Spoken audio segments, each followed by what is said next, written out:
Okay.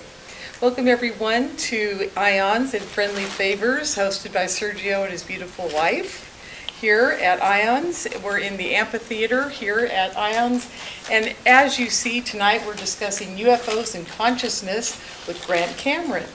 And I've known Grant for quite some time now, and I gotta say to you folks, he's one of the most remarkable men I've ever met in my entire life. I've only known him for about 4 or 5 years, but he has touched upon the essence of what I believe the extraterrestrial, extra-dimensional intelligence is trying to tell us. I think he's going to be our key in the future for the whole UFO community as far as how we're going to interface with them. And I think he's touching upon some very amazing concepts, ideas, theologies. I mean, your methodologies, you're touching upon them all by explaining to us through your experiences and others' experiences how you perceive they are dealing with us on a human 3D level. And I want to thank you for that, and I want to thank you for being my friend number 2. And number 3, I want you all to really welcome Grant, because he came a long way to talk to you tonight, and he is absolutely going to blow your mind this evening.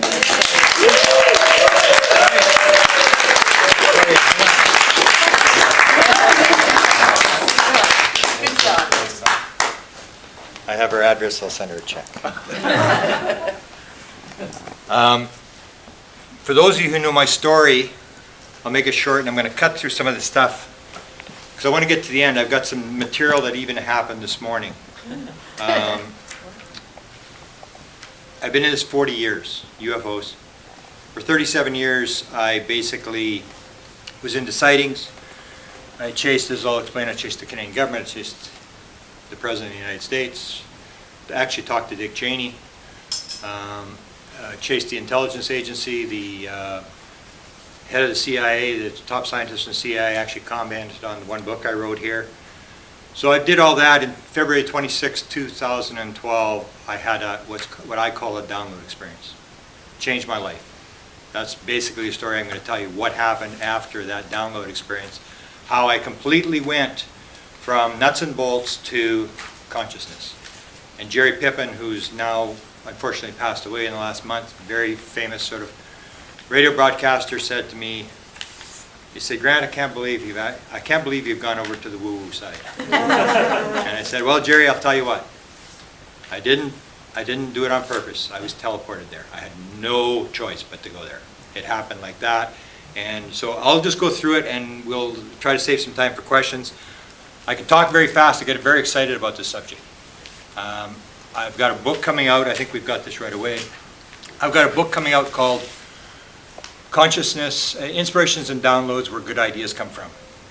And I hope to have it ready for tonight. But when you're doing a book on inspirations and downloads and you somehow figure out how this is done, and I think we can now do this kind of stuff. We can now tap in.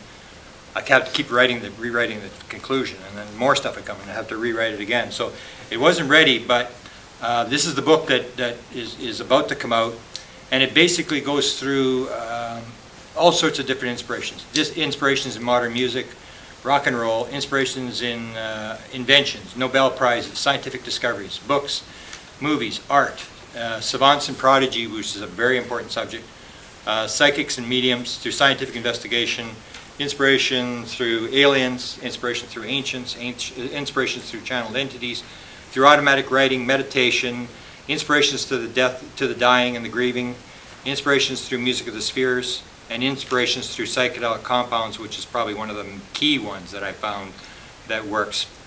And one of the things I give you my sort of biases to start that I found in doing this research, and that's all I do 24 hours a day, is that the modern world says this idea that thing is random, everything is chance. And so I say, when you look at anything in this field, whether it's parapsychology, whether it's UFOs, you always have to, as far as I'm concerned, look at the first question. Is it pattern, is it chance? Is it separate particles banging into each other? Is the world a random process, and is it meaningless? Or is the world contained with oneness? Is it all connected? Does it run, if you looked at Rupert Sheldrake and people like that, is it run by patterns and habits? Is manifestation bringing forward what comes in front of us, and is the world meaningless or meaningful? So that's the first thing that I think that we have to. The second thing is the idea, we were talking at supper time about this, and this is this idea that part of the problem we have is the arrogance we have.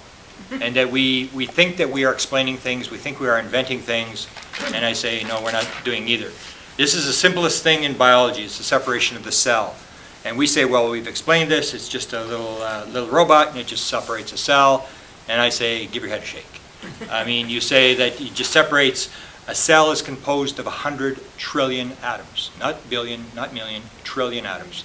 And so when a sperm fertilizes an egg and it makes the first separation, that cell has to take the chromosomes from the father and the mother, split them evenly into two new nucleuses, and it has to source 100 trillion atoms, and it has to find them, it has to gather them together, it has to put them in the right order and in the right position, and then it has to add life, and it does that in 15 to 24 hours. And we say that's just the way it is. It's just a little machine. And we do that all the time. I see in science, we say that's placebo, that's just nature, that's just the laws of physics, and we sort of name stuff and we say that we explain it, and you're really not explaining anything. It's like the story of Moses going to the Red Sea. He takes his rod, he breaks the Red Sea, it opens up, the people go through, the Egyptians come, he closes the Red Sea with his rod. Nice story. How does he do the trick? Same thing here. We think that we're explaining things. All we are doing in nature is describing stuff. We aren't explaining anything. All we're doing is watching the process. We can get nature to do things. We can sort of manipulate nature, but it's nature that does it. All we are doing is watching. And that's one of the main things. And Thomas Edison sort of described it the way I think it is. We do not know 1/1,000,000th of 1% about anything. I absolutely believe that's true. We think we're just working to the last decimal place, and we've got it all figured out, and it's just a couple of little holes to fill in. Edison, I believe, was right. Mark Twain also said, 99 parts of all things that proceed from the intellect are plagiarisms, pure and simple, and that lesson ought to make us modest, but nothing can do that. And basically, that's my sort of thing. In the book, what I do is I'll look at three different, and I'm going to sort of skip over two of them. We're going to do the downloads and inspirations because it's the weird stuff, and it is much weirder than UFOs. When you hear some of this stuff, it's really, really weird stuff, and it's really dramatic stuff. The copycats, the biomimicry, there's millions and millions of dollars going into this. The science has started to learn that if you want to see something done correctly and the most efficient way, you look at science. And they know now that if you can figure out one simple system of how science, say, pumps sap up in 200 feet up into a tree without a pump, if you can get that, you make millions of dollars. So science is working on this idea of imitating nature. And the other one is accidents, serendipity. Some people have argued with me. I absolutely insist. If you look at synchronicities, or if you look at people who can predict the future, there really is no accidents. There are no accidental discoveries, although you'll see a number of things, stainless steel, potato chips. All these things were things that they were trying to invent one thing.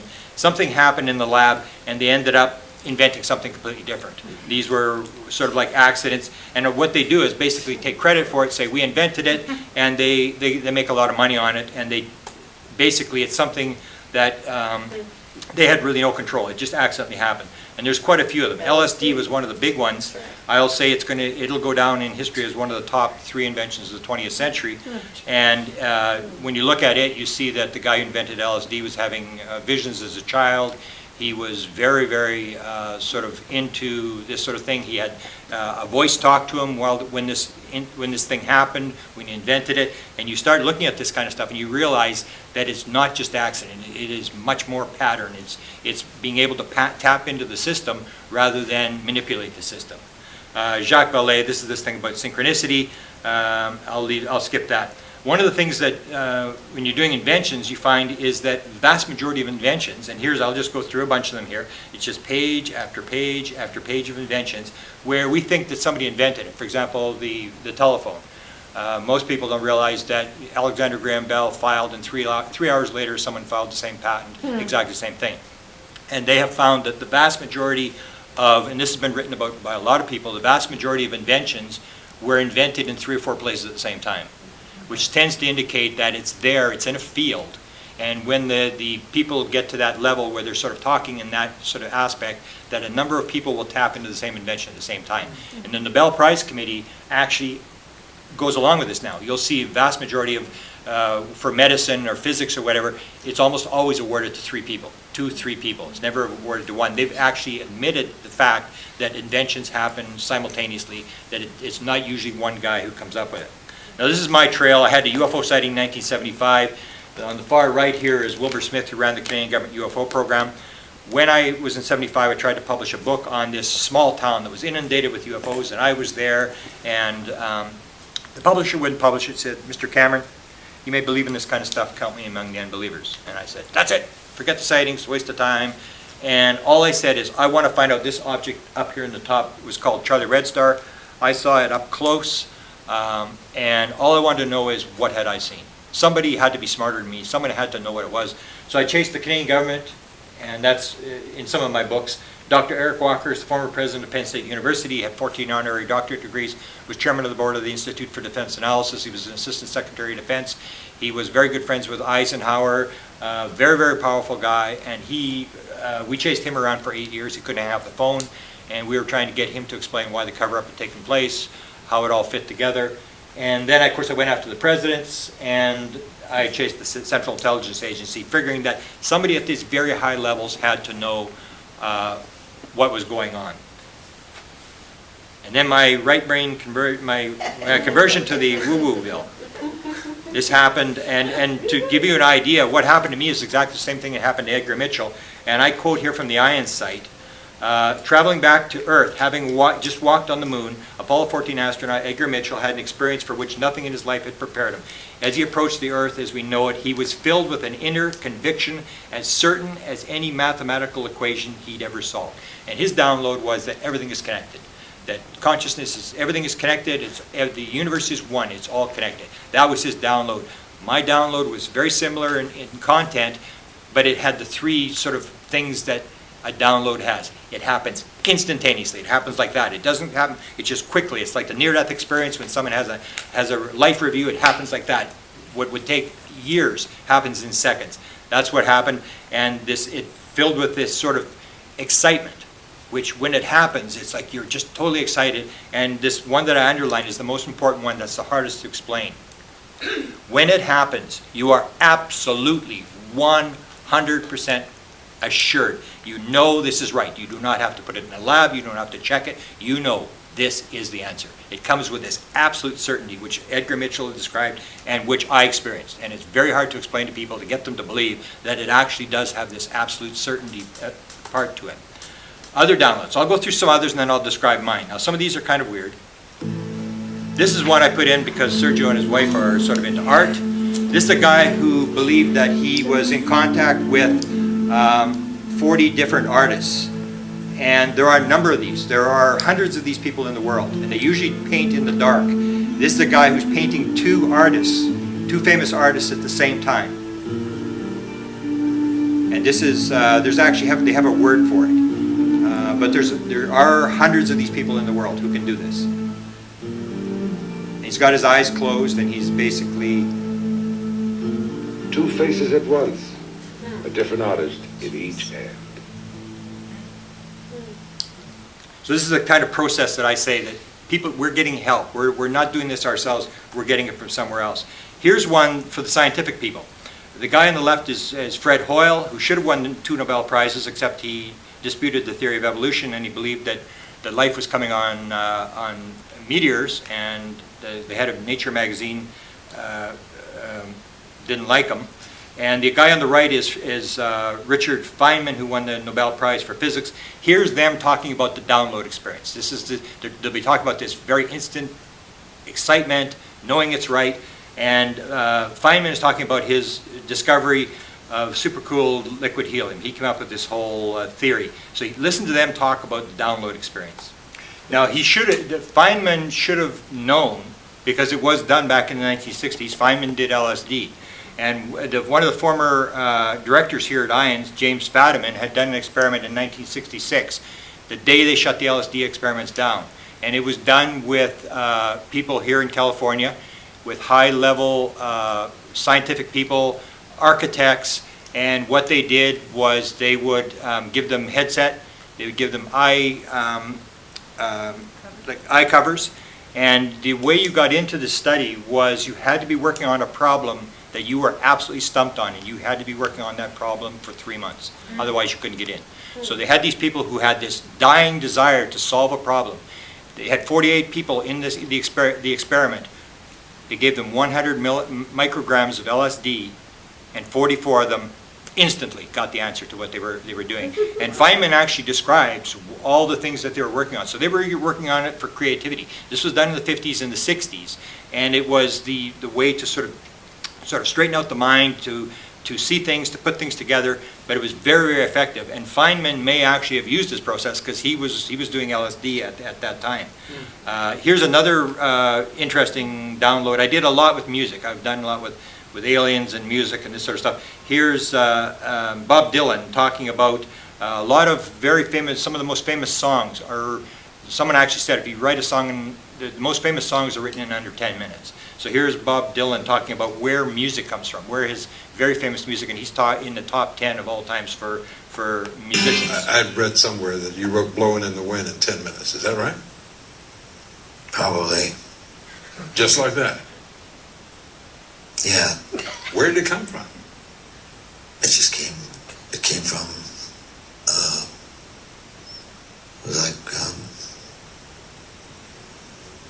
right out of that wellspring of creativity, I would think. I don't know how I got to write those songs.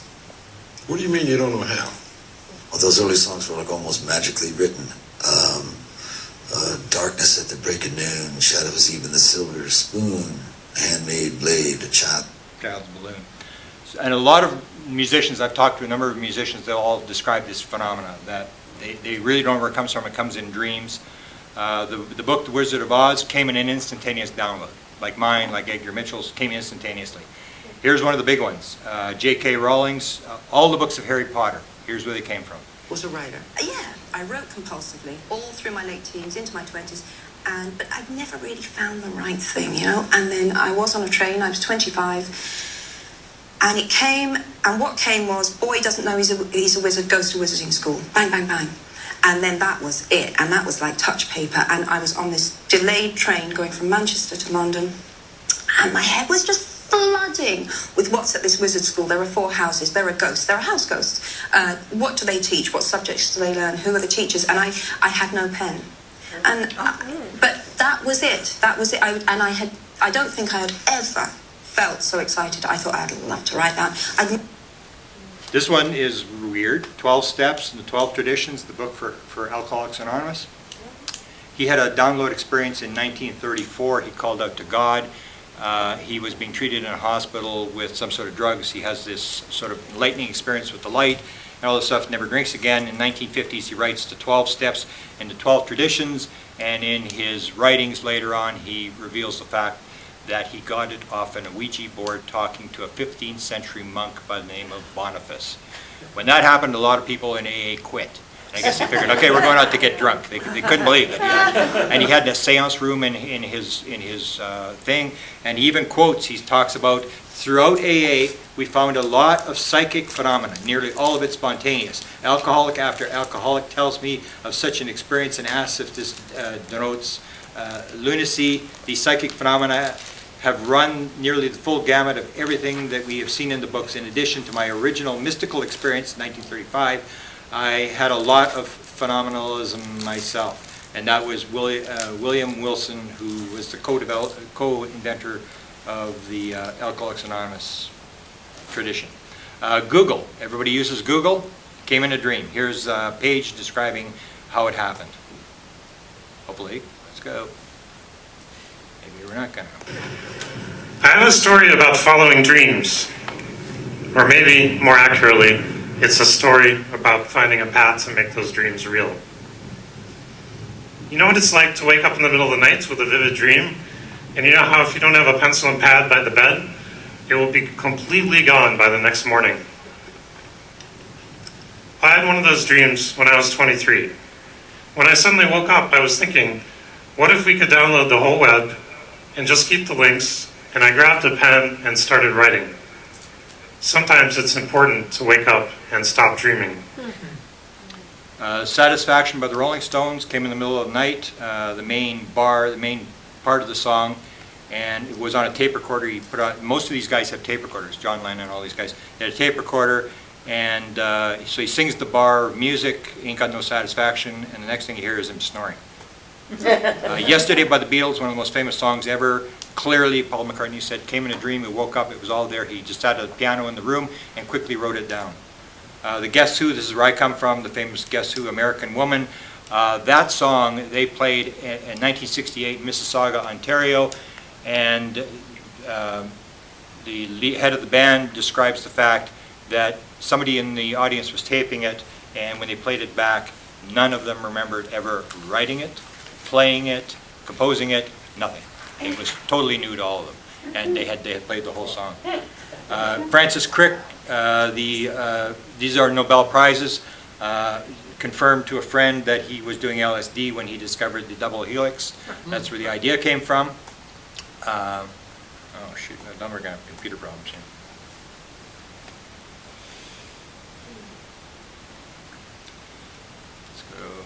Let's do it this way. Let's see if we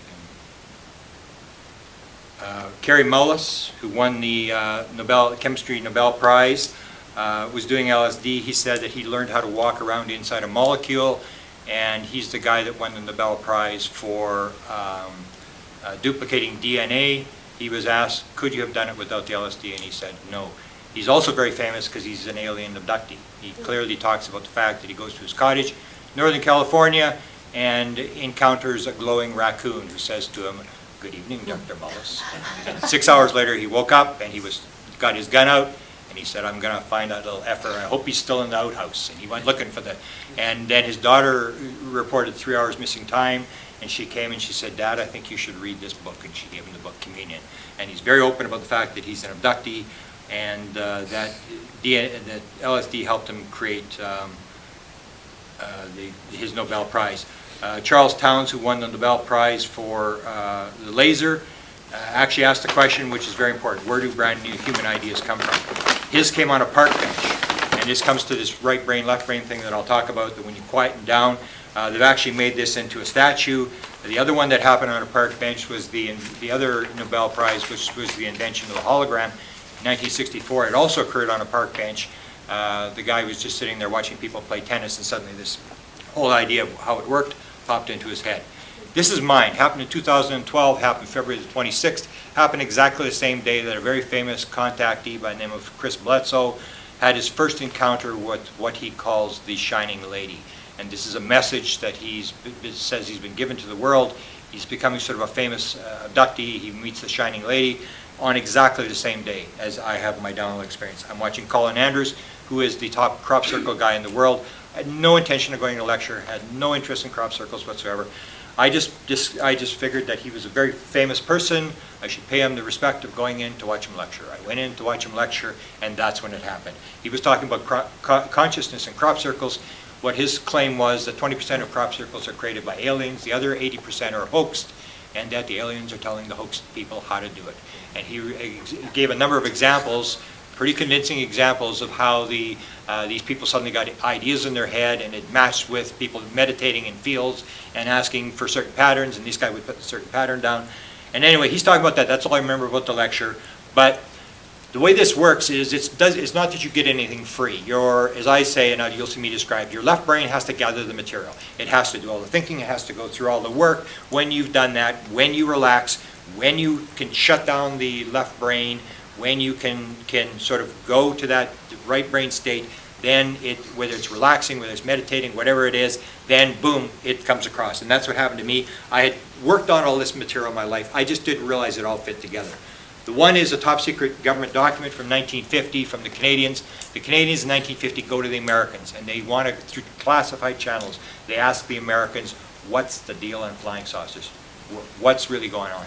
Through classified channels, they get the answers back, and according to this top secret document, it's one of the few top secret documents on UFOs, American officials say the following. The matter is the most highly classified subject in the United States. Flying saucers exist. There's a small group headed by Dr. Vannevar Bush. Vannevar Bush was a science advisor to Roosevelt. He was in charge of all World War II programs. Atomic bomb, proximity fuse, plastic explosives, homing torpedo, everything. All that stuff, jet engine, he was in charge of it all. And they said he was in charge of a program, the UFO program, to figure out what was going on. The fourth thing was that the flying saucer subject was of tremendous significance to the Americans. That's what the Canadians were reporting in this top secret document. When this download happened, the document came into my head, but the very next line of the document, I had quoted this document numerous times, but it was the very next line of the document that came into my head instantaneously. And the following line says, and we were also told by American officials that other things might be associated with the flying saucers, such as mental phenomena. And the Americans aren't doing very well because they've said if we're working on it, they're willing to exchange credentials and work with us. So in 1950, the Americans tell the Canadians that mental phenomena is part of the UFO phenomena. That is significant because we now know that aliens are telepathic. We didn't in 1950. There were no abductees. Betty and Barney Hill would not appear until 1961. The first contactees that say they were talking to aliens would not appear until about 6 days after they detonated the hydrogen bomb. There was nobody in 1950 talking to aliens. And yet the Americans knew somehow that mental phenomena was part of the flying saucer phenomena. That was the first thing that popped in my head. The second thing that popped in my head was this guy, Dr. Eric Walker. We had chased him for 8 years. He indicated he knew what was going on. During one interview, he was being confronted about the control group, which is known as MJ-12. The name has probably changed. He was asked, Dr. Walker, what about MJ-12? Are there still just 12 people on the committee, and are they still all just Americans? And Walker says to him, let me ask you a question. What do you know about ESP? And the guy in Great Britain had no answer. So Walker answers his own question. He says, look, unless you understand about ESP and how it works, you will not be taken in. And they're talking about the control group, the group that runs it.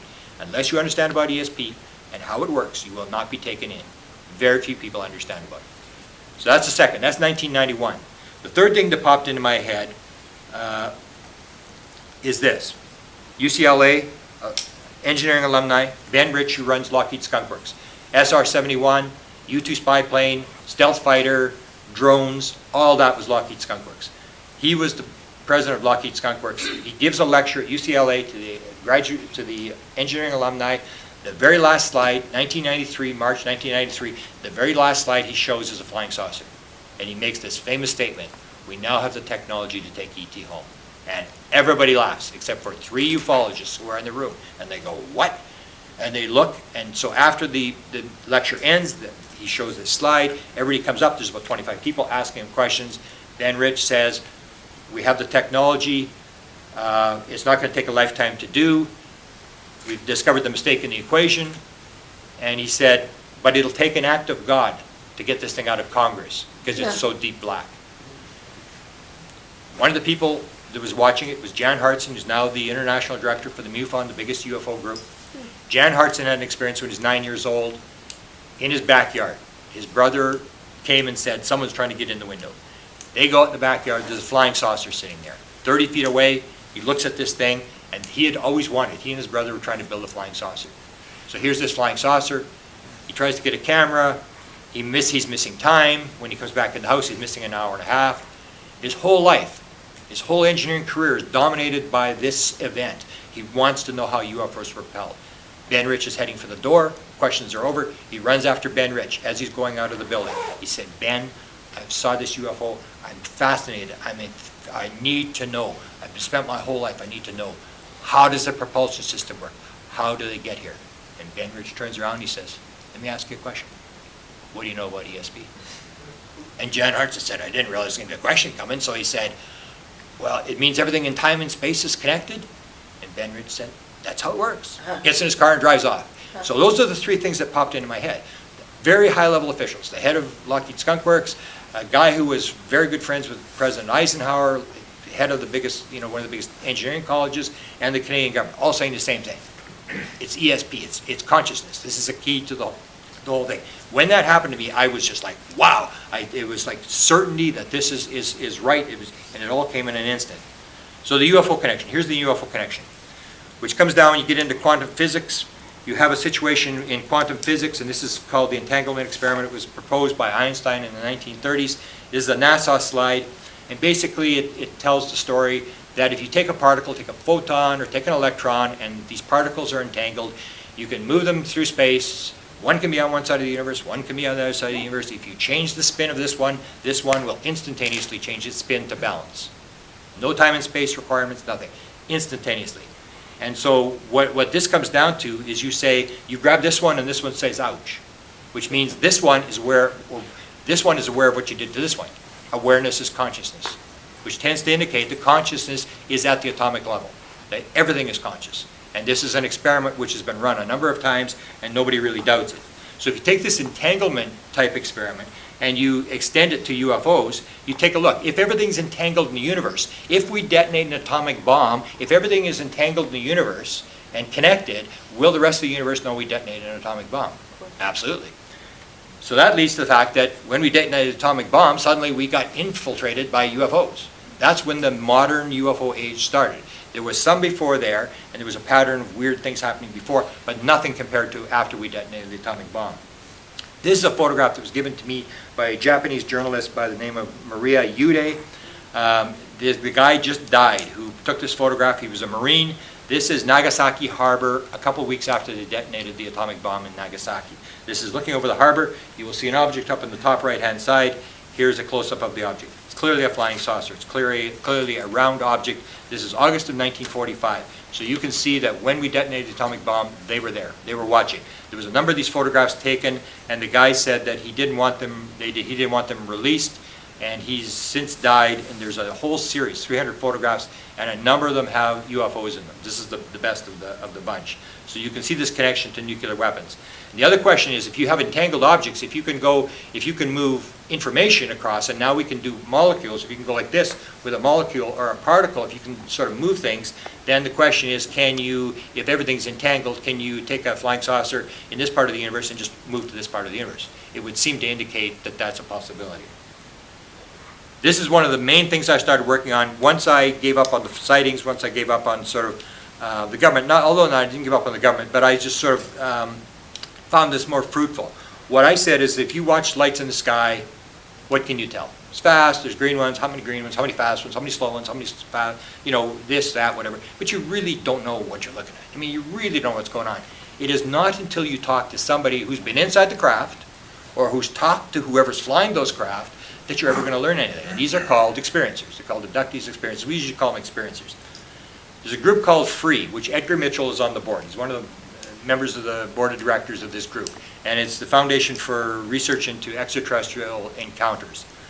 They took a poll, and the poll is a scientific poll, and they're now in segment 2, and then they're going to go to segment 3. I agreed to be one of the interviewers on segment 3, and what I wanted to do is I wanted to talk to people who have answered question number 54. Question number 54 says, do you believe that you possess information about advanced technology, advanced physics, or other scientific information that you've never read or learned in your normal environment?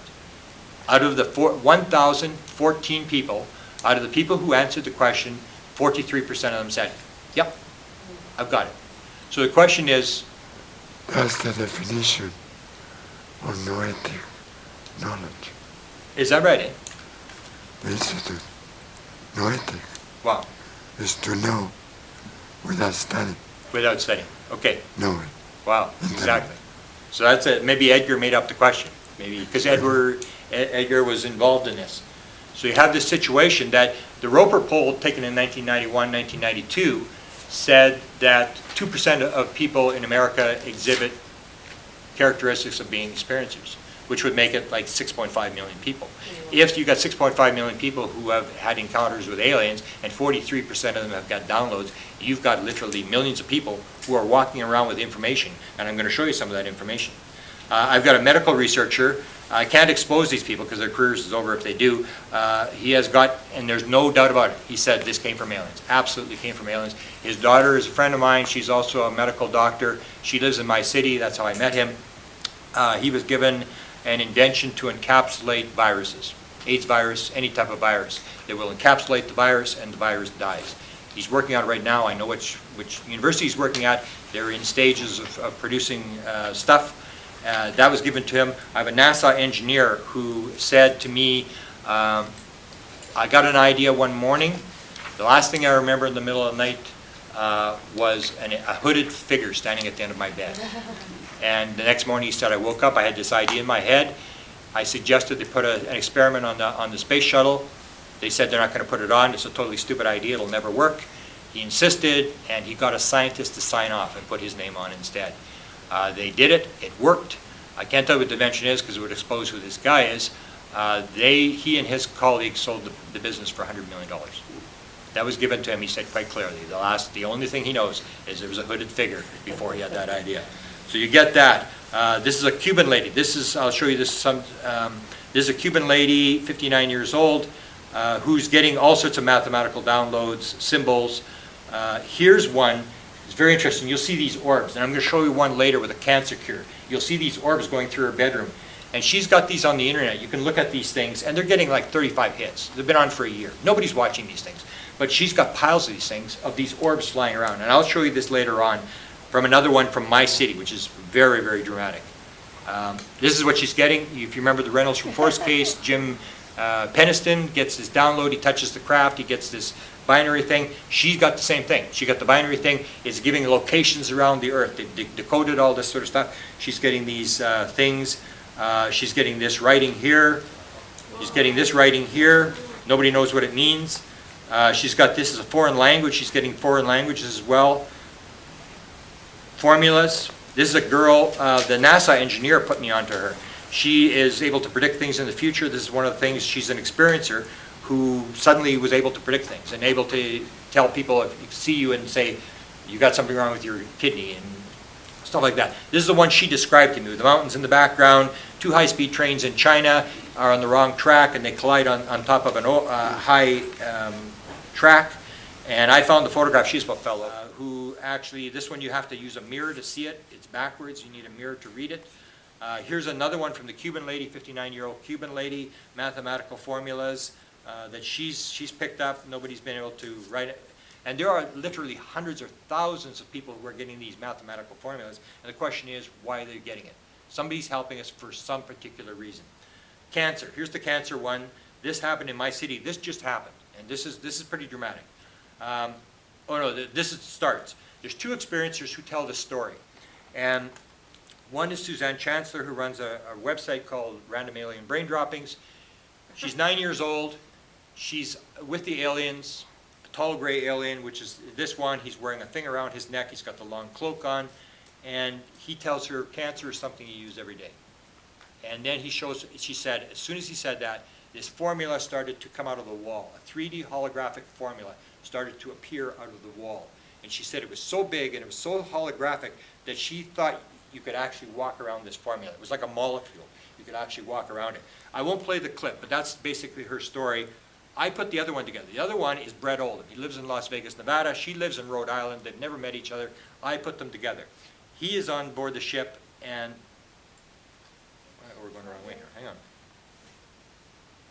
And you'll see on the ship, on the far right-hand side, you'll see this image that's shown to everybody who's an experiencer. They all are shown the screen of the environmental damage of the Earth. It's very nice, and then it gets worse and worse, and then they see the world blowing up and all this kind of stuff. And every experiencer is shown that, if you get deep enough into the regression. So he's had that, but he has the same experience, where he's sitting there, and they show him the screen with all the environmental damage, and he says to the tall alien, he said, "You're not going to let that happen. I don't believe it. You're not going to let that happen." And the guy went, "Oh, okay." And then he took him into the room, and suddenly the same thing, this 3D holographic image starts to appear, and he says, on your Earth, you have a disease called cancer. And Brett said, "Yes, we do." And he said, this is the answer to it. And he went, "What?" And he figured that he didn't like the grays, so he said, now it's been worth all the pain. And he said, can I get something to write it down on? And the alien said, "No, you can't write it down. You can only remember it." And he said, "Well, I want to write. I'm not good at math. I want to write it down." And he was told, "No, you have to remember it. We can't let you write it down." And he got so upset that they actually let him out of the room. So here's 2 experiencers, and I've actually offered to put them together, put up the money to put them together to see if the formula matches. And so far, we haven't been able to pull it off. But this is the kind of stuff you get when you get these downloads, where you get things where they absolutely match. They're both describing the alien with the cloak, with this thing around there, and there's no doubt they're talking the same thing. So you saw the woman with the orbs flying around her bedroom. I have a guy in Winnipeg who I met in the last year. He has these orbs, and he's seeing stuff in the sky. He's got infrared film, and he's filming the stuff in the sky. And I went, let's meet this guy. What the heck's going on here? I didn't know this was going on. He's filming in his room. Here's an orb. Here's a big orb. This just happened last week. He sends me the picture of the big orb. And here's one that's very important. There's a blue light coming down from the ceiling. When I show you the film of this object, it's going to come down this white wall. You may see it, you may not. It'll come to the bottom, but then you see it very clearly, and you'll see what happens. What happens is, here's his picture. The same thing as the woman, not quite as clear because he's in a dark room, and you can see these orbs. They're flying around the room, and he sent me piles of these videos of these orbs flying around in his bedroom. So what happens is, March the 1st, he phones me up in February, and he says, Grant, he says, I can't believe it. I think I got cancer. And I said, what? He said, yeah, I think I got cancer. I got this tumor on my neck. I went to the doctor, and the doctor treated him and gave him penicillin. The swelling didn't go down. So the way it works in Canada is it's free, and what they do is they triage you. So if they think it's very serious, you go to the front of the line. He went right to the front of the line. They moved him in, Cancer Care Manitoba, where nobody wants to go. He's in Cancer Care Manitoba. They do the biopsy, the first biopsy, it's inconclusive. So they say, we're going to do another biopsy on Tuesday, we're going to use a CAT scan, we're going to do a second biopsy, and they schedule the operation to remove the tumor. He says it's getting bigger and bigger. It's moved around from the back of his head, it's up here, it's pushing into his ear. Then Saturday night, he's filming, 1 o'clock in the morning, and here's what happens. You'll see it first fast, and then you're going to see it, very slowly. Here it comes, goes up and into his body. Now we'll show this slowly, and you may be able to see it come down the wall. I'll tell you when it comes down, if you can see it.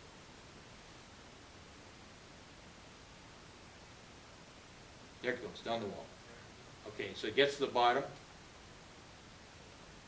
and he's embarrassed because he left his clothes there. And it shows up on camera. So you'll see this object getting bigger, bigger, it's coming. And it goes up, and then down into his body. And I had to cut out the sound because he said some Canadian words that little boys and girls in America shouldn't hear. And he was just traumatized. I mean, not traumatized, but he was just like, he couldn't believe this had happened. He didn't go to sleep till about 10 o'clock or 11 o'clock Sunday morning. Wakes up at 5 o'clock in the afternoon. He goes to the bathroom, and he says something's weird. And he goes, and the whole tumor's gone. Everything's gone. So Tuesday, he goes into the biopsy. He goes to the oncologist, and he says to the oncologist said, what's happened? And he said, it just went away. He didn't mention the orb or nothing like that. He said, it just went away. And he said, what do you mean it just went away? He said, well, Saturday night, it just went away. And the guy said, that's the most incredible thing I've ever seen in my life. And so they do the biopsy, and they do the operation right away, and they have to take out 4 lymph nodes because the tumor was pushing against the lymph nodes, and they were dead. They take out 4 lymph nodes and take out a small mass. No cancer. So this is the kind of stuff that you see, and this is pretty clear that this guy has this sort of experience, but it's the same sort of thing. These pictures of orbs are becoming more and more common. Now this is one of the key things to consciousness, is when you take a look at aliens, one of the key things we know about aliens is that the only difference between us and them is all aliens are telepathic. They're right-brained. They're completely right-brained. So let's skip along here, because I want to get to the end. I want to get to some important work that was done by some of the friends of IONS. Meeting after the meeting, I suddenly get this download. I think I've got the wheel. I've solved every problem in the world. I've got this all under control. And I give a meeting, and I come to a woman who talks to me, and they set up this private meeting in Phoenix with this woman. She comes, and she's telling me all this stuff, and I'm listening, whatever, you know. And then all of a sudden she says, and I was flying the ship last night. And I went, what? I said, you're flying the ship? And she said, yeah. I said, the flying saucer? She said, yeah, I've flown 3 different models. I said, they let you fly the flying saucer? She said, yeah. I said, well, how the heck do you fly a flying saucer? And she said, you do it with your mind. And as soon as she said that, I realized why they set me up with this woman. She said that's how they propel it. And I didn't know this. I'm totally stupid. I mean, I didn't know this. Within a year, I had 24 people, mostly women, who had told me the same thing. They would say they were flying something, and I would say, you're flying this thing, how do you do it? And nobody said anything different. They all said, with your mind. So I always talk about the good aliens and the bad aliens, and I say, well, if there's good aliens and bad aliens, if there's bad aliens, why are they letting women fly the ship? I mean, in Saudi Arabia, if you're a woman in Saudi Arabia, it's illegal to drive a car. But if you're in a Saudi Arabian woman, you get abducted, they'll let you fly the ship, no license, no insurance, nothing. They'll just let you fly a ship. So here's a key one. This is the rat brain experiment. I'm going to show you 2 short clips. You can find this on the internet, the entire one. And this shows you where this thing's going. If you're looking at U.S. military technology, this is where it's headed. And this is, we have this idea of evolution, that we're so smart, we have 100 billion neurons, and we can do all this kind of stuff, and you need this evolution, and the big brain, and whatever. This guy takes 25,000 neurons from a rat brain. Not 100 billion, no 100 million years to evolve or whatever, and this rat, 25,000 neurons from a rat brain flies a simulator. So here's it's happening at University of Southern Florida, and it involves the rat. The electrodes, these small black circles, would be in direct contact with the neurons, the lighter specks. Within the first few days, what you will see is these cells begin to send out projections to their neighbors and gradually begin to connect, and the network literally becomes alive. He couldn't believe it. He had created a working brain. And because he plugged straight into the neurons, he could do more than just record brain activity. In fact, this is a two-way system where the electrodes not only allow you to listen to the conversation of the neurons, but you can also stimulate those neurons. Put out the carrier signals.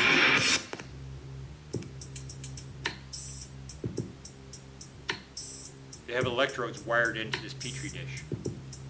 Watch carefully. A tiny part of a rat's brain was actually flying a flight simulator in a thunderstorm.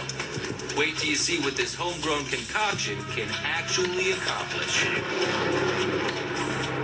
Professor Thomas DeMarce is a biomedical engineer at the University of Florida. He wanted to push neuron research beyond anything that had ever been attempted before. And so the basic idea is you get these neurons, he takes these neurons, and within 3 days, the neurons are talking to each other, they're interacting with each other, and they're actually can send signals, and they'll send signals back.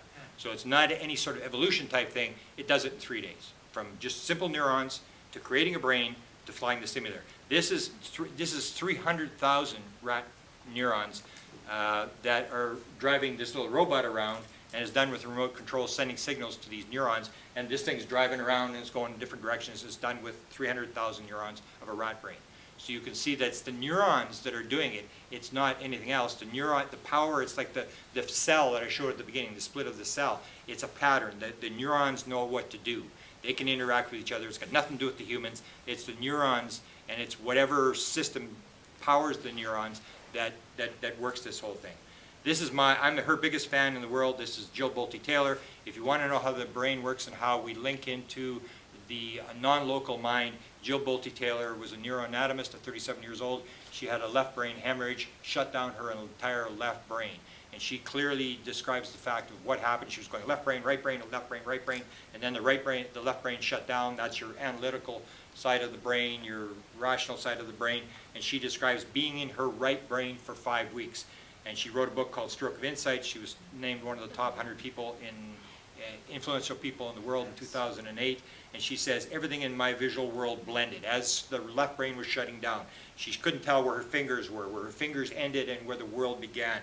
And she said, she started to get bigger and she flowed in mass together as one. Everything was starting to move. My conscious mind felt so detached from my physical body that I seriously believed I would never be able to fit the energy of me back inside this skin. She sort of filled the entire universe and wondered how could she ever get back in her body.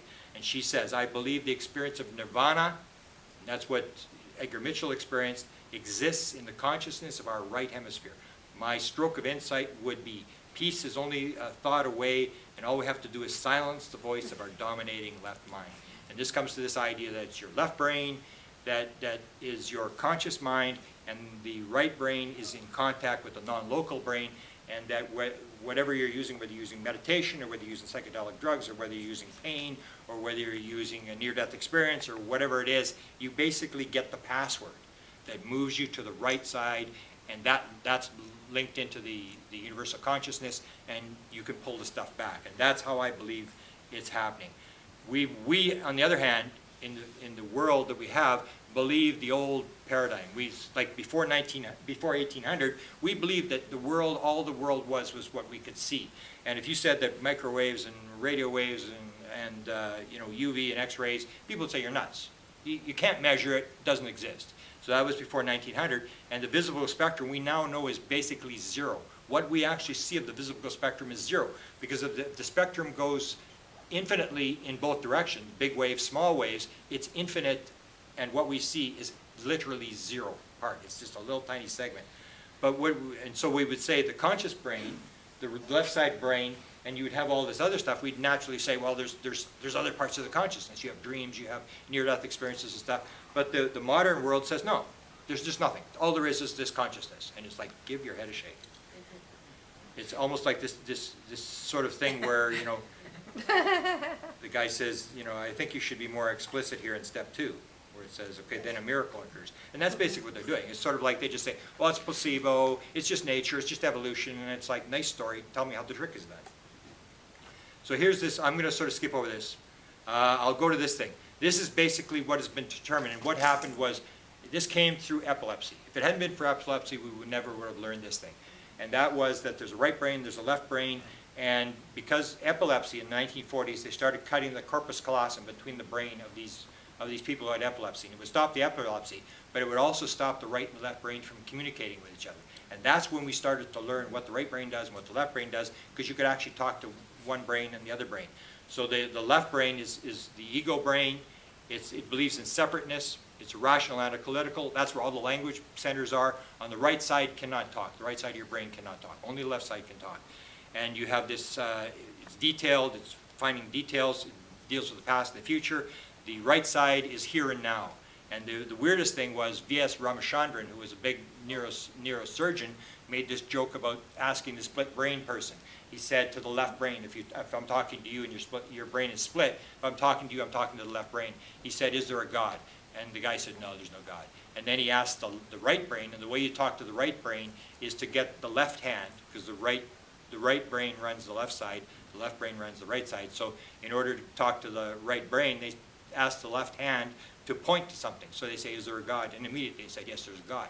So he made this joke about, oh, wow, the one brain believes in God and the other brain doesn't. And that's basically what it comes down to, is the one is the self. It believes, I'm here, I'm separate, it's you versus me, and the other side believes it's all one. We're all connected. It's the theist brain. So Dr. Diana Powell, who has spoken and is very sort of spoken for Sergio, described it this way. Left brain is believing in a separate individual, it's objective, and the right brain is the sense of unity with a higher power. The right brain is your one that can link into the spirit or into the consciousness. Jill Bolte Taylor describes it. Left brain, separateness, ego. Right brain is oneness and interconnectedness. I'll skip these experiments. But basically what they would do is they would sort of let a split brain person, they would tell them to look at certain objects. And what would happen is if they gave an item, if you're looking, they tell them to look at the dot. So if an object is shown to the left eye, it comes into the right brain. The right brain can't talk. So what they would do they would send a signal and say, get up and walk. And what would happen is go to the right brain, the guy would get up and walk. Then they would ask the guy, why did you get up and walk? Well, now you're talking to the other side of the brain. You're talking to the left brain. And the guy would, every single time, would make an excuse. Said, I got up to get a Coke. Or they would say the left arm goes numb. And they'd say, how come your left arm is like in a stroke? How come your left arm is moving? Not my arm. And it always had this thing. And the important part was they just discovered that there was a storyteller. In the left brain, there is what's called a storyteller. And what it is if you have two scientific facts, the role of this storyteller, which is confirmed by all neurology, they don't deny this, they just don't say it's all that significant, is that it will make the story consistent. So you have two facts, it will fill in the middle, but basically it just makes up stuff. And so what happens to me in terms of skepticism, this is why I believe skepticism happens, is because if you believe in the physical universe, you believe there's nothing paranormal, you've got your world all nicely settled, and then suddenly it comes along, you've got your Berlin Wall, it's all nice and solid, and then someone comes and says, well, I was abducted, I was elevated out of my bed, I was floated through the roof, and suddenly, kaboom, you got a big hole in the wall. Suddenly your worldview has got a big hole, and that's the job of the left brain storyteller. It has to fill the hole. It's the one that guards the wall. It says, okay, you hallucinated. And then what they found very interesting, and this is something that applies to all parapsychology research, is that once the left brain storyteller makes up a story, it is like the concrete that holds the bricks together, and you do not move it. This is the old idea, you can't teach old dogs new tricks, and this is how the left brain storyteller, once they mix up a story, it does not back off the story. This is one of the experiments that was done to show this, 1931. University of Michigan, they got these two ropes. They say, tie the two ropes together. They give them three different things. They give them a pole, they give them an extension cord, and they give them a pair of pliers. What they do is they say, okay, you got to get the rope, tie them together. So everybody has the pole, they know, pull the rope over, tie it together. The extension cord, they tie it onto the rope, they pull it over and they tie it. Nobody used the pliers, nobody. And so the guy comes in, Meyer comes in, and he walks through the experiment, and he pretends he's accidentally bumps the one rope, and the rope starts to swing. Within 45 seconds, everybody had tied the pliers to the rope and made it a pendulum and made it come over. So at the end of the experiment, Meyer goes to them and he says, why did you do what you did? So they explained what they did, and they said, why did you tie the pliers to the rope? And nobody realized that he had bumped the rope. Nobody recognized that he had done this. They all said, well, I saw monkeys swinging through trees. I saw myself on a rope when I was a kid swinging across. It just popped into my mind. And Meyer said, well, I just want to let you know, we bumped the rope. And then everybody tied the pliers. Nope, had nothing to do with me. It's not why I picked it. Nope, nope, nope. And he could not move anybody off their position. Everybody said that had nothing to do with anything. And so that's the idea that once the left brain makes a story, once the storyteller makes a story, it's not moved. This is even more dominant example. 1976, they run an experiment in a mall. They put 4 pairs of socks, identical socks. But they tell the people and they say, we want you to look at these socks and we want you to tell us which is a better pair of socks, which implies that there's something different with the socks. So everybody goes and they check the socks. And what they find is the right-hand pair of socks, 4 times as many people pick the right-hand pair of socks as the left-hand pair of socks. The last one they pick up is the one that they say is the best pair of socks. So they ask them, why did you pick those socks? And they say, well, the texture was better, the color was better, and they make up all these things. And then the guy would say, well, we just want to let you know 4 times as many people picked up the right-hand pair of socks. Nope, had nothing to do with me. That's not why I picked it. I picked it because the color was better. And then, of course, they told them all the socks are the same. So that's the thing is once somebody's got an idea, it's very hard to move them off that idea. And it works with the brain. Now we'll get into the non-local stuff. What I found, and this is basically what it comes down to. All experiences, whether it's UFO abduction, remote viewing, all this stuff is right brain. You check it, it's all right brain stuff. That's how it is. You cut the left brain, it's not you're going anywhere. Aldous Huxley said in the 1960s, he said, the left brain is creating a filter. That's what's going on. You have consciousness, you have a conscious mind on top of it, and the conscious mind you need fear. You need to be afraid if there's ice. You need to be afraid that if you go into the bush, there might be a bear in there. You need that fear. You need that conscious mind. And once you block off that conscious mind, then you go into the non-local mind, which is in touch with everything. If, for example, let me give you one with remote viewing. When you see remote viewing, when they do remote viewing, it has to be an absolutely blind target. So what they would do is they would take a blind target, just a 6-digit number, and they'd say, this is the target. It's completely blind, it has no hints. What would happen is if you were to give the person and say, okay, here's the target, it's a target in Egypt. As soon as you say that, the left brain storyteller goes, I know what it is. It's the pyramid. It's going to be the pyramid. And that's what they say in remote viewing. Don't guess. And the left brain storyteller is the guess. If you guess, you go back to the left brain. You go back to the conscious brain and you try to figure it out. They say, do not. Just describe what you're feeling. Describe what you're seeing. Just describe your emotions, your smells. Stay in the here and now. Stay in the right brain. But the left brain will immediately, if there's any cue whatsoever, it will jump in and the remote viewing session is over. Psychic phenomena. Meditation is cutting the right brain down, just cutting the psychedelics was one of the most dramatic. It just absolutely kills the ego. And you're in the right brain, and so a lot of this religious experience. Savants, most savants have left brain damage. Most of these autistic savants.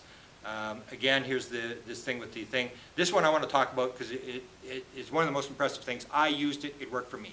I had a serious heart problem, worked for me, and this is one of the things. Everybody's into healing, into how healing works. The Bankston method is one of the most successful healing methods there is. When I found out about this, they kept talking about this rapid image cycling. And I go, what's the rapid image cycling? How do they do this? Trying to figure out how do they do this sort of thing. And they were talking about the success with 100% on mice and 5 labs and, 10 experiments in 5 universities, stuff like this. What I found out was rapid image cycling. Here's how it works. You take 20 things that appeal to the ego, the left brain. And it may be, I need a new car, and it's going to be blue, it's going to be a Ford, I need to have a motorhome, it has to be 25 feet. And you build these images of these things that you'd love to have, all these things that would appeal to the left brain ego. And then when the healing gets done, they were doing it with rats. And he said, well, the rat doesn't have to believe it's going to be cured. And the people that were doing the experiments were the most skeptical students he could find. If the student came to him and said, is this an experiment on gullibility? He'd say, you're the guy, you're going to do the healing. And that's who he used for the experiment. And he had this 100% success ratio. Just running this thing where we'd run these images through your head. And basically, when I saw it, I know what they're doing. I know exactly what they're doing. What they're doing is saying, left brain, here's something to entertain you. Go for coffee, away you go, and then the energy can heal. And he described it exactly that way. He said it's getting the healer out of the way. Because if your left brain, if you're analyzing, trying to say, well, I gotta believe, I gotta make this thing work, or whatever, your left brain is doing all the talking, and it blocks the healing. If you can get the left brain out of the way, go into the right brain, then this healing takes place. Now, I want to get to the end here. These are savants. This is the guy who did the pi to 22,514 places. He says quite clearly, he is not memorizing. He's just watching landscape. He's watching a right brain landscape of colors. He's just describing the colors, and this is in his mind. He watches the colors, and he names off these colors. And it took him 5 hours, 22,000 places of pi. This is how he does numbers, to show you that a lot of what's being done by savants is not calculation. He sees one object, he sees a shape, he sees the other object, he waits, and the shape in between, he knows what the number is, fills in the spot, and he tells you what the answer is. He's not calculating at all. He sees it in color, of course. Here's what's in color. This is an idea that shows you that we now know how to do this. This is at the university, the Center for the Mind in Sydney, Australia, and what they do is they stimulate magnetically the left lobe. And people, they'll say, draw a cat. And the person will draw a cat, and it's a lousy looking cat, and they'll say, keep drawing, and then this thing's stimulating the lobe, and then suddenly the cat looks better and better, and they keep drawing, and suddenly they're drawing like somebody who's been drawing their whole life. And basically that shows that they can do this. Russell Targ, if you remember his ESP experiments where they were doing the silver market, they made all this money in the silver market. What they do is, and Russell Targ has said, you cannot, when you're remote viewing, you cannot see numbers, you cannot see words, because that's left brain.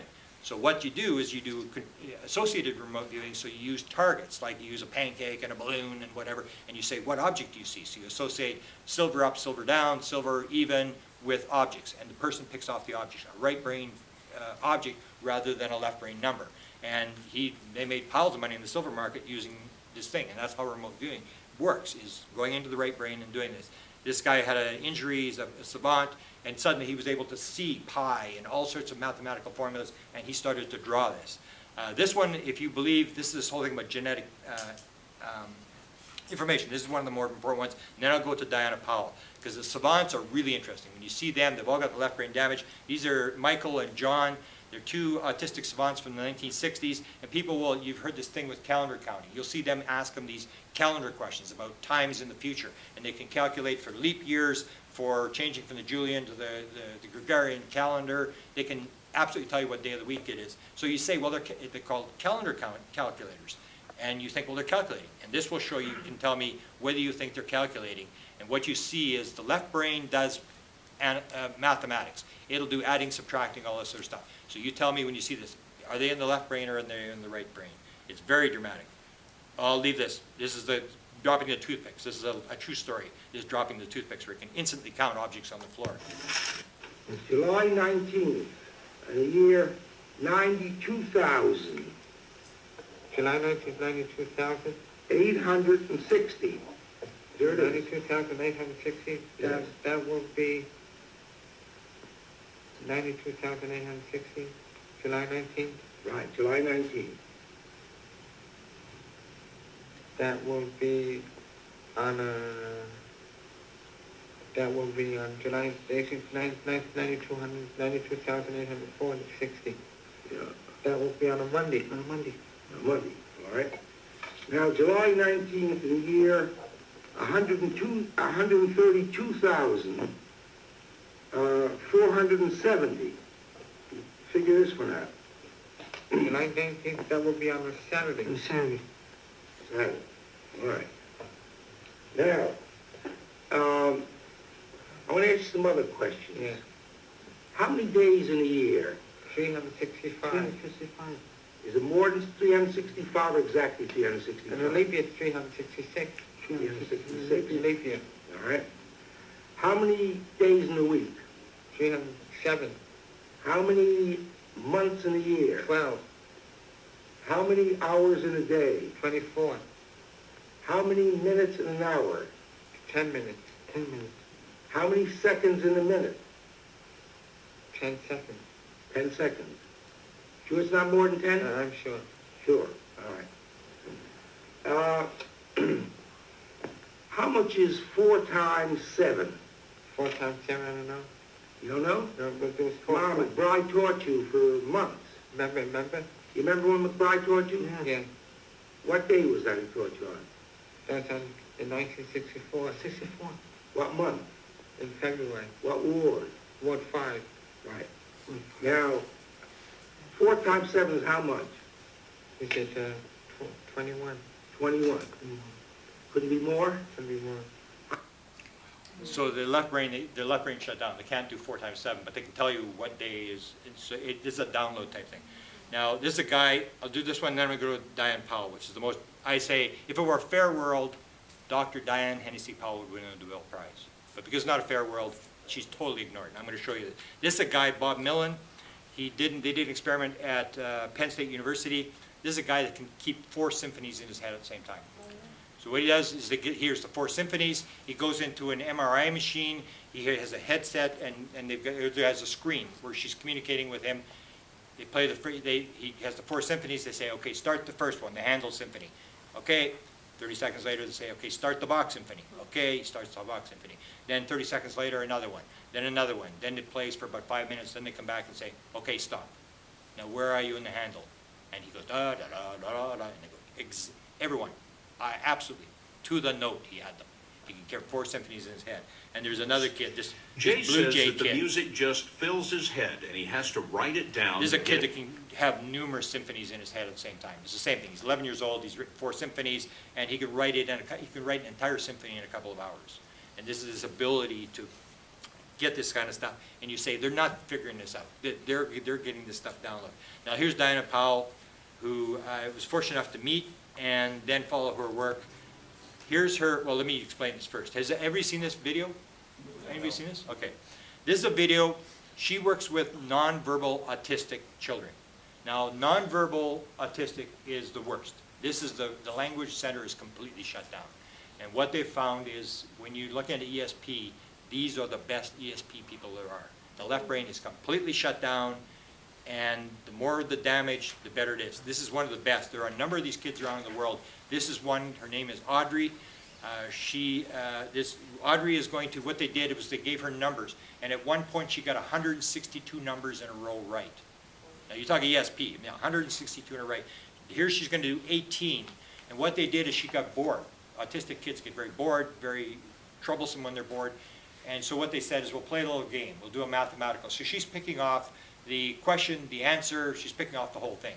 And they run this together. So you'll see, and on the left-hand side, people ask, on the left-hand side, you'll see this little screen. And Audrey is pushing the screen. It's a talker. It's got nothing to do with the experiment. And you'll see her poking this board. And what they did is they set up a divider, and she is telepathic with her, one of her handlers, one of the people that deals with her during the day, a therapist. And the therapist found out by one day believing that Audrey was reading her mind, and so she said to her, how do you say I love you in German? And the girl told her, punched it into her thing and told her. And so she contacted Diana Powell. And Diana Powell went, and she started working with this girl and has presented this evidence with this dramatic situation with this girl is basically like alien telepathy. It's like basically pure telepathy. So here's the experiment. There's a dividing wall. You'll see the girl putting the board over. She keeps putting this board, and she'll touch the board. It goes back and forth, and Diane explains what's going on. The video you're looking at shows the experimental setup we had last spring. Haley, a 10-year-old severely autistic child, and her therapist are seated alone in the room, together at a table and separated by a tall partition that prevents eye-to-eye or physical contact. Cards with randomized numbers, words, sentences, pictures, and equations were hidden until the experiment. The therapist viewed them one by one on her side of the visual barrier and then asked Haley what she was thinking or looking at. Haley pointed with her wooden pencil inside characters on stencils with her right hand to select them, and then entered them with her left into a device that converts text to speech. You'll notice that there are no characters for division signs, equal signs, or decimal points, so the therapist had to tell Haley when these occurred. You'll also notice that her answer is 100% accurate on 18 out of 18 digits. This is just one of 10 equations that she did in a 10-minute period. This is another girl in the United Arab Emirates. I'm just going to go to the last slide here. This is an interesting one. Ego, oneness, separate, connected. Selfish is left brain. Altruistic, there's actually experiments when they did the split brain persons where the right brain is trying to help the left brain. Every time the left brain got something wrong, they would cough or shake his head. And at one point, they actually caught the left hand writing the answer on the right hand. So the right brain is altruistic. It's trying to help. And that's and then you get the thing why one of the reasons why it's not going to go over very well, because left brain, this individual is Republican. It's the ego. It's the protection of the individual. And so you're going to have this thing where capitalism sort of comes under attack. And I wrote a book here, and I wrote an article about are aliens communists? And it's this whole idea that a lot of the early experiencers were being followed around because they believed that the aliens were communists, that they had this idea that we should try to help everybody, that we should, not try to, ravage the world and stuff like this. And the FBI didn't like those kind of ideas. So here's how I think it works. It's basically the right brain, left brain thing, that if you could shut off the left brain, and we know how to do it. We know a number of ways to do it. We can shut the left brain off, gets you into the right brain, and I call it a password. It just gives you a password. It's small mind, big mind. You get the password, you get into the big mind, you got all the answers, you got whatever you want. Sometimes you get 5 minutes there. If you're a savant, you're there for the rest of your life. And basically, once you get it, it's like a browser, you get over there, and then it depends on which signal you are. Which method you're using, how good the method you're using will determine what your signal is and how good the signal you can get from the unconscious universe or, holographic field or whatever you want to call it. I'm really not saying where it's coming from. All I know is that when you shut the left brain down, go to the right brain will link in, and anything you want is there. That's it. Thanks. Wow.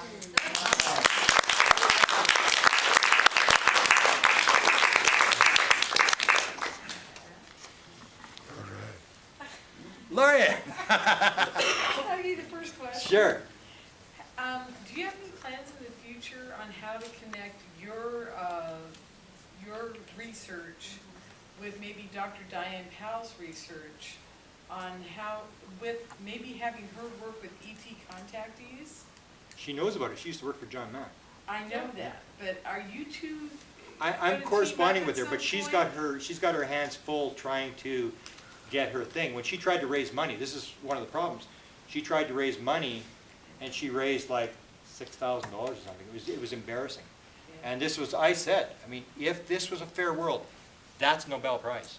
That is the most important discovery in the world, where you can actually show something that shows how consciousness actually works. Pure consciousness is pure. Well, I'm thinking maybe you can convince Diane, because I know Diane too, and I'll make a call. Yeah. I'll call her and say, look, why don't you work with Grant, work with the free people? See, and she's somehow... working with some big heavy. She's now been picked up by what's his name, the big consciousness guy. Which one? Deepak Chopra. Oh, wonderful. So she's been picked up by a number of people now, and IONS is watching her work. There's a number of people watching her work, okay. And she's just trying to get this thing. And it's amazing. You've got an experiment like that, which when she showed it in California in August, and I told you when this was coming up, she showed it. There was one newspaper that covered it. That was some British blog on a thing. Nobody picked up the story. Nobody covered it. It was almost like ufology. It's embarrassing that happened. Yeah, it is. It's a travesty. Because she also has now the kid, she has a kid. If you go on her site, it's called Telepathy Project, you go to her site, she has an update letter. When you follow her update letter, she now has a kid, this 5-year-old kid, who speaks 7 languages. And his parents only speak 4. This kid somehow has learned Hebrew on his own, he's learned all these languages, he's 5 years old. And that's one of the kids she's working with. So she's in what I would say is the real forefront of consciousness research, where she's dealing, and that's what I think what you do with consciousness research, is to find somebody who's got a clear signal, that's getting a clear signal, something very dramatic, and then find out what's actually going on there. And what I think is happening there with these, like with Audrey, with this little girl she's working with, is that the left brain damage is so bad that the filter is completely cut off. And Diane even stated that when you start to teach the kid to talk, that the telepathy starts to go away. That you start bringing the left brain back online and it goes away. It's very important research. I would recommend everybody to go to Telepathy Project, Diana Powell, and just get on her update letter, because the stuff that she's coming up with is just unbelievable. Yeah? What folks do you know who are working together collectively? In terms of, I don't understand what you're saying, like IONS is doing probably the most of any organization, where they're open to it all, they're doing all the experiments and stuff. The problem with the world, we were asked this question at Lorian's conference last weekend. A scientist stood up and said, well, why don't you guys cooperate? And I said, well, because there's no money. I mean, if we're all making $50,000 or $60,000 a year, then we'd all, stop fighting and we'd all just sort of work together, and some dean would tell us what to do. But because everybody's not getting paid and everybody's got their idea and that's all they own, you have this sort of thing where nobody's really working together with each other. Like the abduction, I say the most important people in ufology are the people who are experiencers, because they're getting these downloads and they're being given stuff. They've got these missions, and if you can get them all together, but the problem is that the people who are doing the regressions all have their own material and they don't spread the material. It's my file, it's confidential, I can't tell you what you said during the regression or whatever. So we have these sort of disconnects where... It's also a thing of initiative. A lot of the people that are doing this are very sort of creative. They're glad to finally have a niche that they've chiseled out. And it's very difficult for them to suddenly collude with other people and say, I mean, unless they come from an environment where previously they were part of a team, maybe then, but you know what I mean?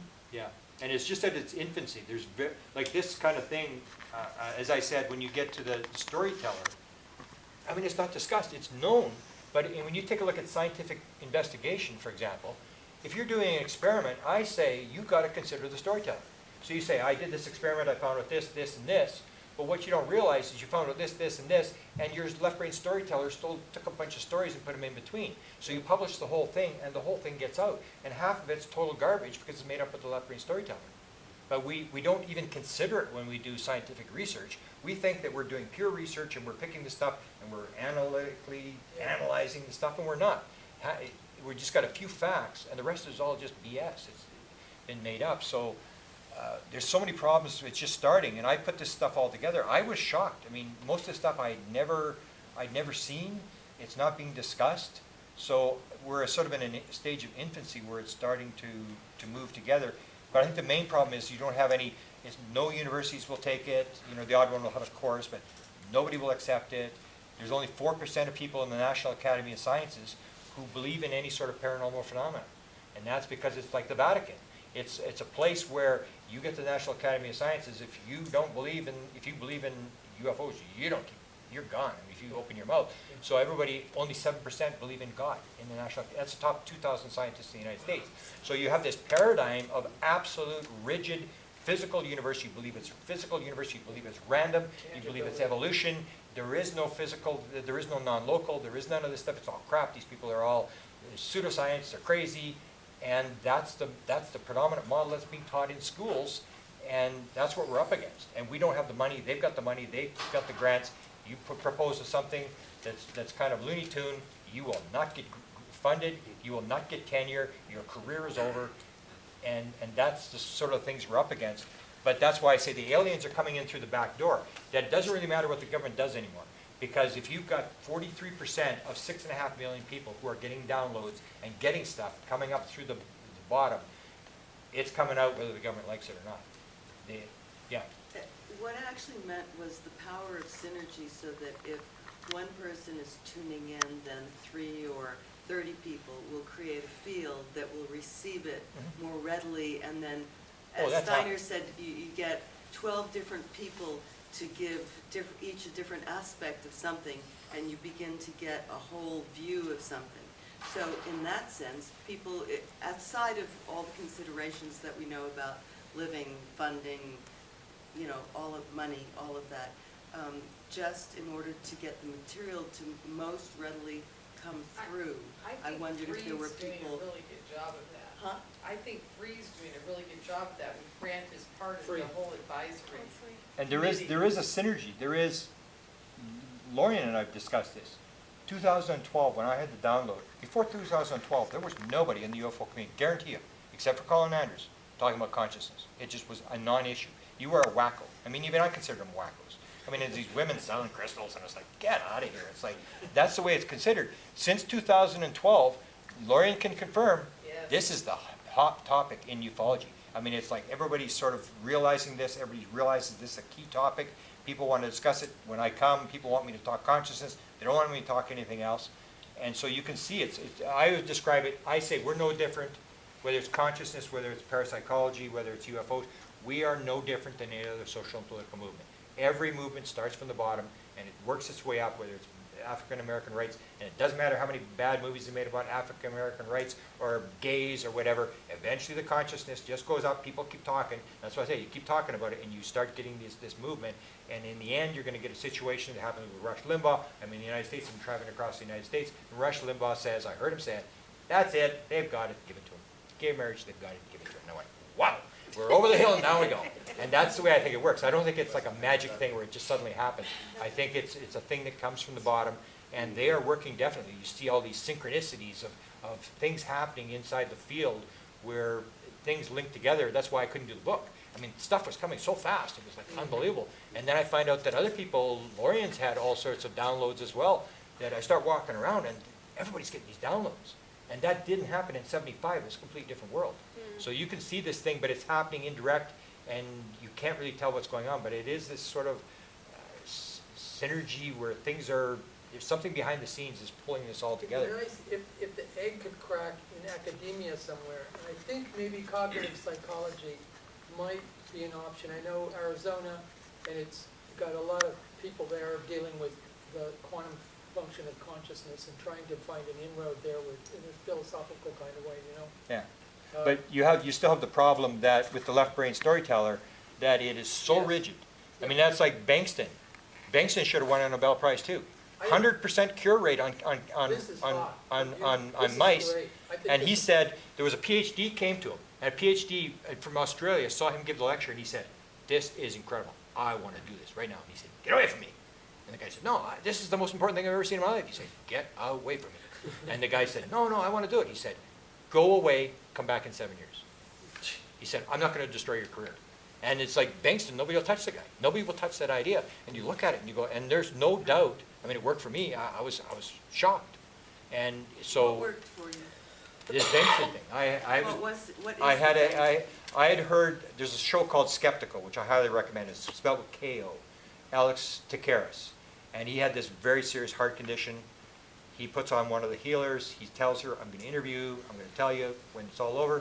If it works, I'll tell everybody. If it doesn't work, everybody's going to know about it." And he gone. And so What worked? this remote healing thing, this Bankston method, using the rapid image cycling. So I phoned him up. I know him. I was on his show. I said, "Hey, Alex," I said, "you do that rapid image cycling?" And he said, "No, I was just the rat in the cage." And I said, "I think I'm going to try this." I had a heart murmur.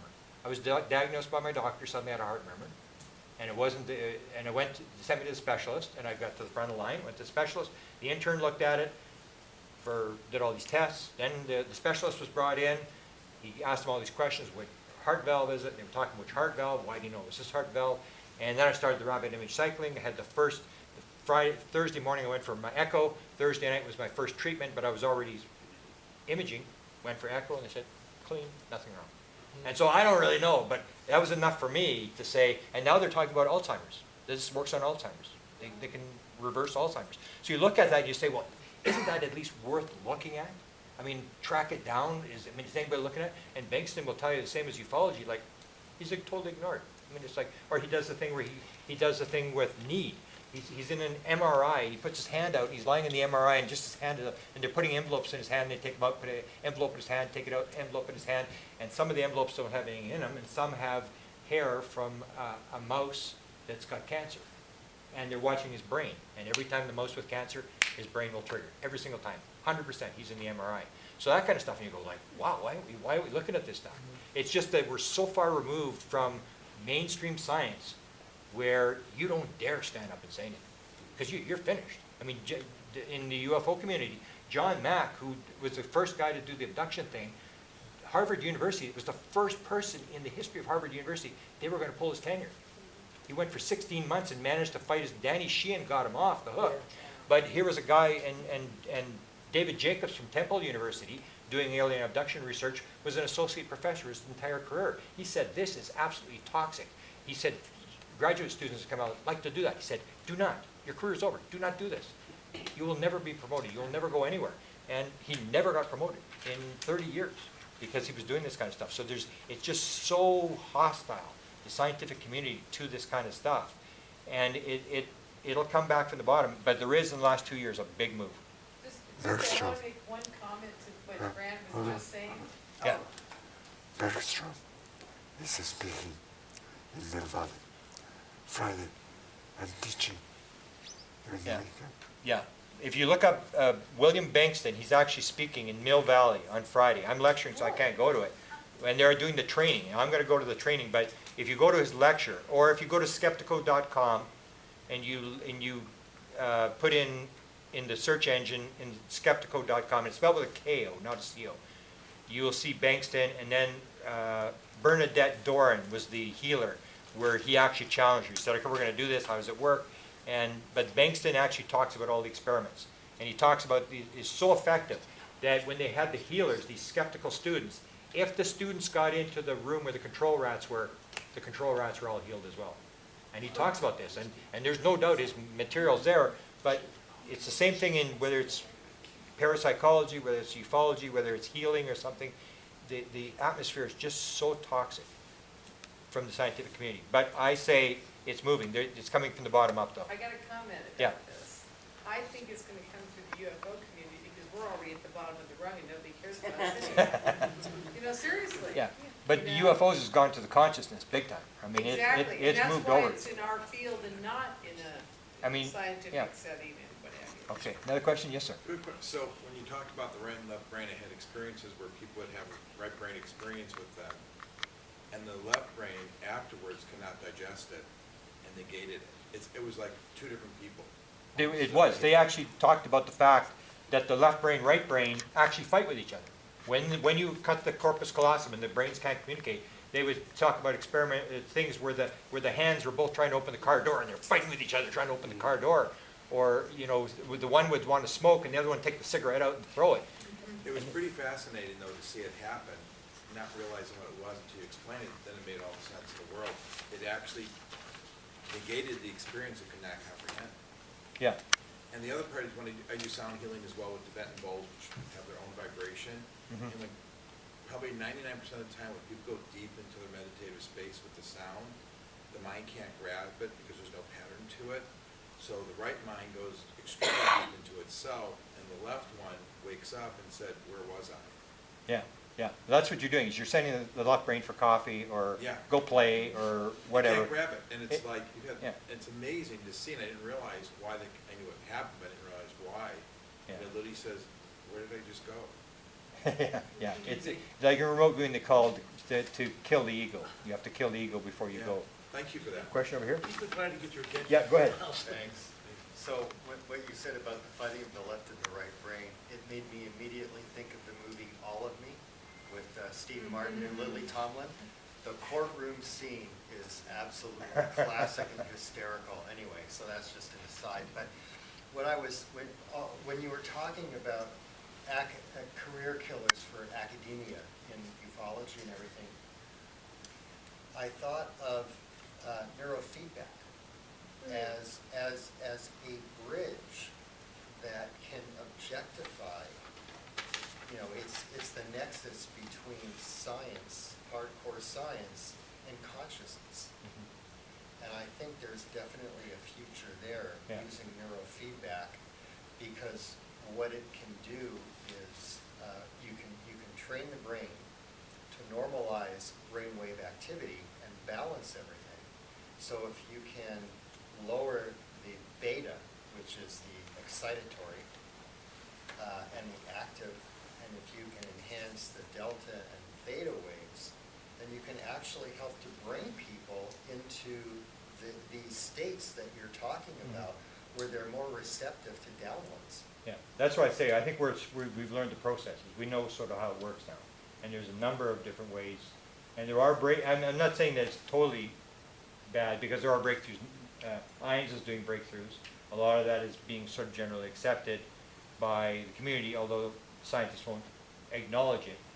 But if you take a look at psychedelics, it's now being redone.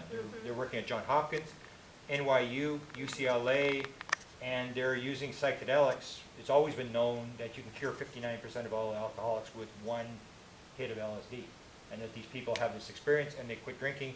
So they're using it. They're using psilocybin at Johns Hopkins, and they're using it for people who are dying patients, to come to grips with it, and they have this experience and they're ready to die.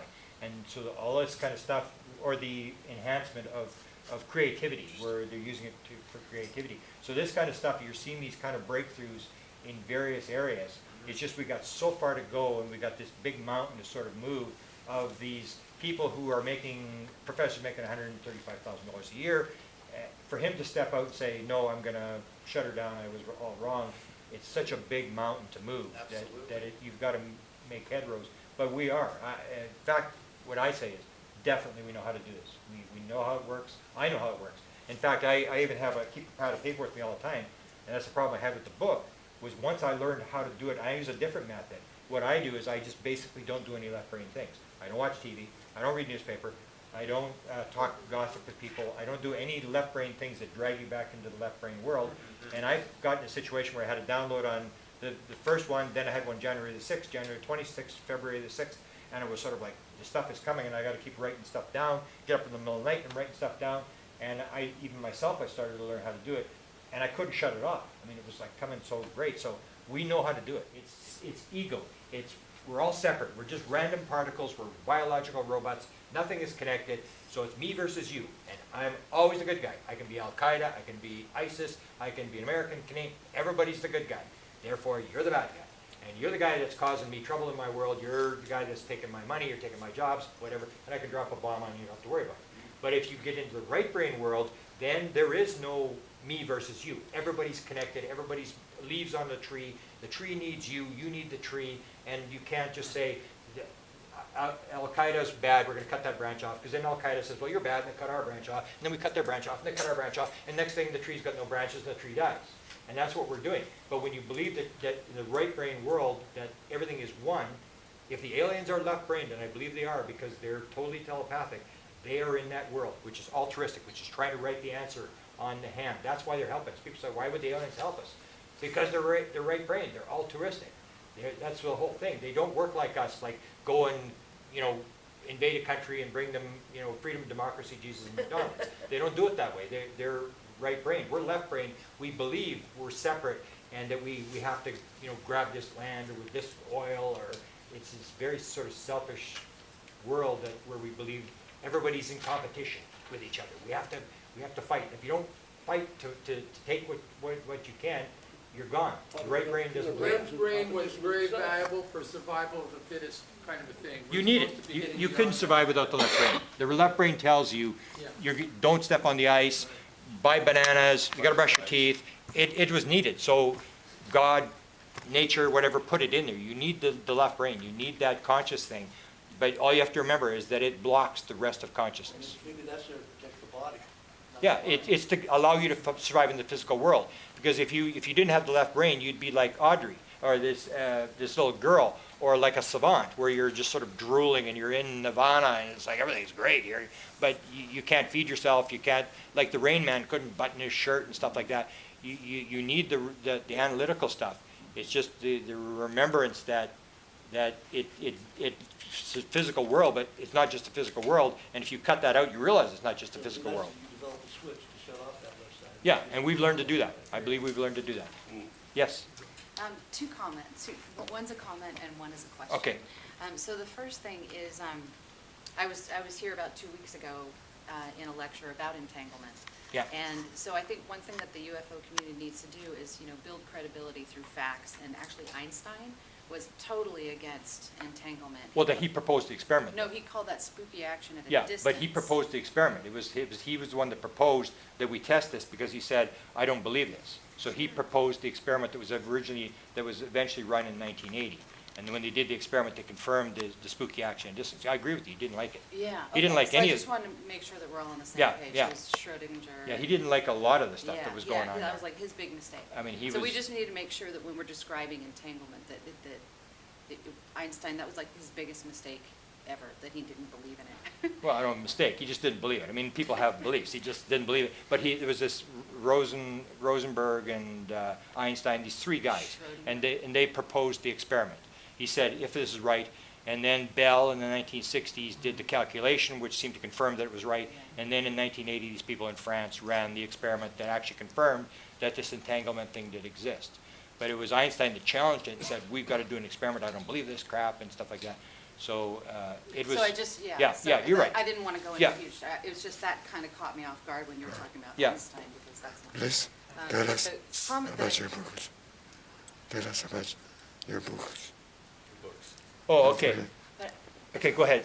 So one of the questions that I have is, so all of this, the right brain and consciousness, how is it that, what's the tie-in to ETs? How do we know it's not just some form of human potential that we just don't know about yet? Like, how do we know, what's the tie, I'm trying to get what the tie-in is, how do we Well, know if that it's it doesn't matter. If ETs it's human for potential, downloads? if somebody's coming up with these massive mathematical formulas, they're getting it from somewhere.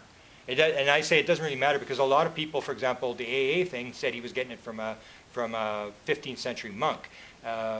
Carlos Santana was getting all this music. He said he was getting it from the Archangel Metatron. I mean, I'm saying I don't really care where it's coming from. I'm saying the right brain links it in. All I'm saying is that there are people who are getting downloads of material that there's no way they learned it from somewhere. It is coming through there, and what I'm saying, the mechanism that I say is clear is that it's coming from the right brain, is linking into something. And where it's coming from, I don't really answer that question. I just say, and if it's human potential, then we should learn to do what this human potential is that's able to, do all these things. 'Cause when you look at my book that's coming out, it's like hundreds and hundreds of examples, 8 Nobel Prizes. The idea of the atom, the present idea of the atom came in a dream. It was, the guy was showing a racetrack and the horse is going around and a voice going in his head, and this is how it works, and you got to move back if you want to change lanes and stuff, and that's where won the Nobel Prize. So if it's human potential, it doesn't really matter to me what it is. There's downloads, and it's very important stuff that I think we should look at. Thank you. You finished? Yeah. Yeah, shifting a little bit from brains now, would you comment on the current effort in Washington to declassify the UFO documents and what impact that might have if they're successful? I'll give you my opinion. I don't think they're trying to declassify anything, although I think something's happening. I think Obama has come out and made this appearance on this talk show. Well, one of the books that I wrote is this one here. And what I say in the book is I believe that the government has been leaking stuff for years. And the problem that I see is that they see everything as classified. If you are a military guy in the U.S. military, you're left-brained. It's the Americans are the good guys, China's bad, Mexicans are bad and they're lazy, Canadians let the terrorists in, and it's like everybody's an enemy except for us. We're the good guys who are the light on the hill. So if you're the U.S. military and you're looking at the UFO problem, you're saying, I'm not going to give this technology to Al-Qaeda. I'm not going to give it to ISIS because they're just going to kill Americans with it. So it's this left-brain mentality that says everybody's an enemy and we have to protect this. We're the good guys, and so they keep it classified. And that's the main reason why they're keeping it classified. Although there is a movement, and I said, Obama has come out and made a number of statements which are like on the edge. I mean, he's right on the edge of joking about it, talking about it. And if you take a look at the Bush administration, neither of them ever used the word UFO ever in all their administrations. Obama's talking about it all the time. And it's almost like he's on the edge. He's bugging the guys who control the secrecy. And then you have John Podesta, who was one of the chief advisors to President Obama, who is going to be the campaign manager for Hillary Clinton. And he came out and said, he tweets this, and nobody's forcing him to do this. He tweets this, and he said he went into the Obama administration in December of 2012. He leaves in, 2013. He leaves in January of 2015, and he says, he's tweeting, and he says, the biggest disappointment I had in 2014 is I still wasn't able to get the UFO information out. And this is a very high-level guy. Now, he's doing this for a reason. Things in Washington don't happen by accident. So I think they're making these sort of indirect type disclosure events happening that is different than it was before. Now, how it happens, I don't know. Joe would probably be the best at this. I mean, we've discussed this numerous times, how this happens. People are forcing them, and I think the pressure is forcing action. I think there's enough pressure by people, by groups like, the Disclosure Project and stuff like this, and Steve Bassett, where they're putting pressure on the government. But the government it's always this left brain thing, that the government is always going to fall back on the military saying, hang on, Mr. President, the aliens may be evil, we need to protect ourselves, and if the president's in the left brain mode too, then they're going to look at it as us versus them, and that's the way to look at it. The aliens are bad guys, they're invading our airspace, and this kind of stuff, and we have to treat them like enemies. So that's the main problem. I don't think there's really any disclosure. Maybe you got a comment, Joe. I talked to Steve frequently, and we had a long conversation today, and the Podesta tweet was very helpful in getting in to see congressional staff of senators. Oh, he's used that. Having meetings on the Hill. Oh, excellent. He did get funding to duplicate 10 disc sets of the entire citizens hearing, then shipped them off to the 535 offices of the United States Congress. Probably most of them went directly to the trash, but a few of them may have hit. So, it's going to take us someone on some committee to take the lead, like Steve Schiff again. Yeah. Steve's fertilizing those grounds. He'll be here on April 23rd, Thursday. Yeah. He'll explain it pretty well. Tour. So that's a big deal. But are you aware that Ray Bradbury wrote a book called Zen and the Art of Writing? I've heard. It basically says the same sort of thing. He felt like he was more of a scribe taking dictation than the author of anything he wrote. Yeah. And that's a common story I've heard from other authors. Richard Bach said he heard the words Jonathan and the Seagull out of his left ear as he was walking down a dock in Long Beach. Yeah. And then raced home where the wall melted, and he just tried to type what he saw on the screen in front of him as fast as possible, and then it stopped halfway through, and it was like 10 years later before he finished the story. Yeah. Richard Paul Evans wrote the best-selling ever self-published book, a Christmas box story, and said he thought it was his older sister who was a stillborn child, and dedicated the book to her, who wrote For Sue. He thought she was dictating, and he wrote it out of sequence on the back of envelopes where you have to pull off the interstate highway and ride in the shoulder road as fast as he could, and it was out of order. It made no sense. He thought he was going insane. Wow. But anyway, all those are just extra stuff to throw in your book. If you want, I'll email you all. I would appreciate it. Yeah. But Eric Walker, didn't he also say that you had to be really good at both ESP and math? And math, to be read into the group? He was one of a number of people who talked about math. He said, unless you have the mind of Einstein, you're never. How good is your math? He asked at one point, and then he said, unless you have the mind of Einstein, you're never going to solve this problem. And then he also said, if you had those abilities in ESP and math, I would already know who you are. Yeah. And who was it who chased him down? Was it you that had those phone conversations with him? No, there was a bunch of researchers. The main guy was out of Great Britain, Henry Azzadadel. There was a guy at Penn State who was phoning him. There was a guy in Toronto who was phoning him. There's about 8 researchers, and they all basically said, I can get him to talk. I never did any of the interviews. I just sort of coordinated all these people, gave them the phone numbers, and they were all trying to get him to talk. But they didn't get that on tape. This is what people say that he said. Azzadadels were on tape, yeah. Azzadadels, one conversation was on tape, it was scrambled. When it came on, he talked to Walker's wife. As soon as Walker came on the phone, it was scrambled. He played me that. And the Walker's files were mysteriously disappeared. Yeah, he had a file. We knew he had a file because he kept mailing stuff to us. He did this weird thing where he'd go to the Institute for Defense Analysis, and then he would mail us one of our letters to somebody else. So we knew he had this in a file. We were trying to find his file, and his son was a medical doctor. We contacted his son after Walker died, and he said when he sent the files to Penn State, there was nothing there. But he remembered the file. He had seen the file, and it talked about 2 crashes. One was in the West, one was in Pennsylvania, and he had seen the file. He didn't really read it, but he said that file was not there when his father's files went to Penn State. And that comes to the same issue you talked about, is that Walker was a patriotic guy. And it's like, I'm going to play the game. It's classified, I can't talk about it. And so he was the loyal guy to the thing and destroyed his file before he died, because that was the right thing to do. And that's what I think happens. And what I think happens in the government is, as deluded as they may be, they all think they're doing the right thing, because this cover-up has gone on for 70 years now, and everybody's played the game. Nobody's defected, which tends to indicate to me there's something behind the scenes that they're being told that makes them, and I think it's the classification thing. It's just, this is classified, you can't talk about it, or you don't know about it. And there's only maybe a couple people who know about it. And so everybody plays the game, and the cover-up continues on. And I was on a panel with James Fox at the Sonoma Festival.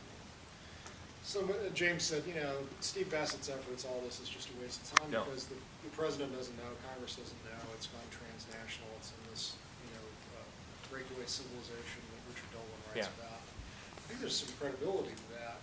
So what I said in response to that was, Congress may not know, but I believe, maybe just a shred of hope here, that the United States Congress still has the power to indemnify witnesses, to relieve them of any secrecy oaths, and then to hold open hearings, to protect whistleblowers and hold open hearings.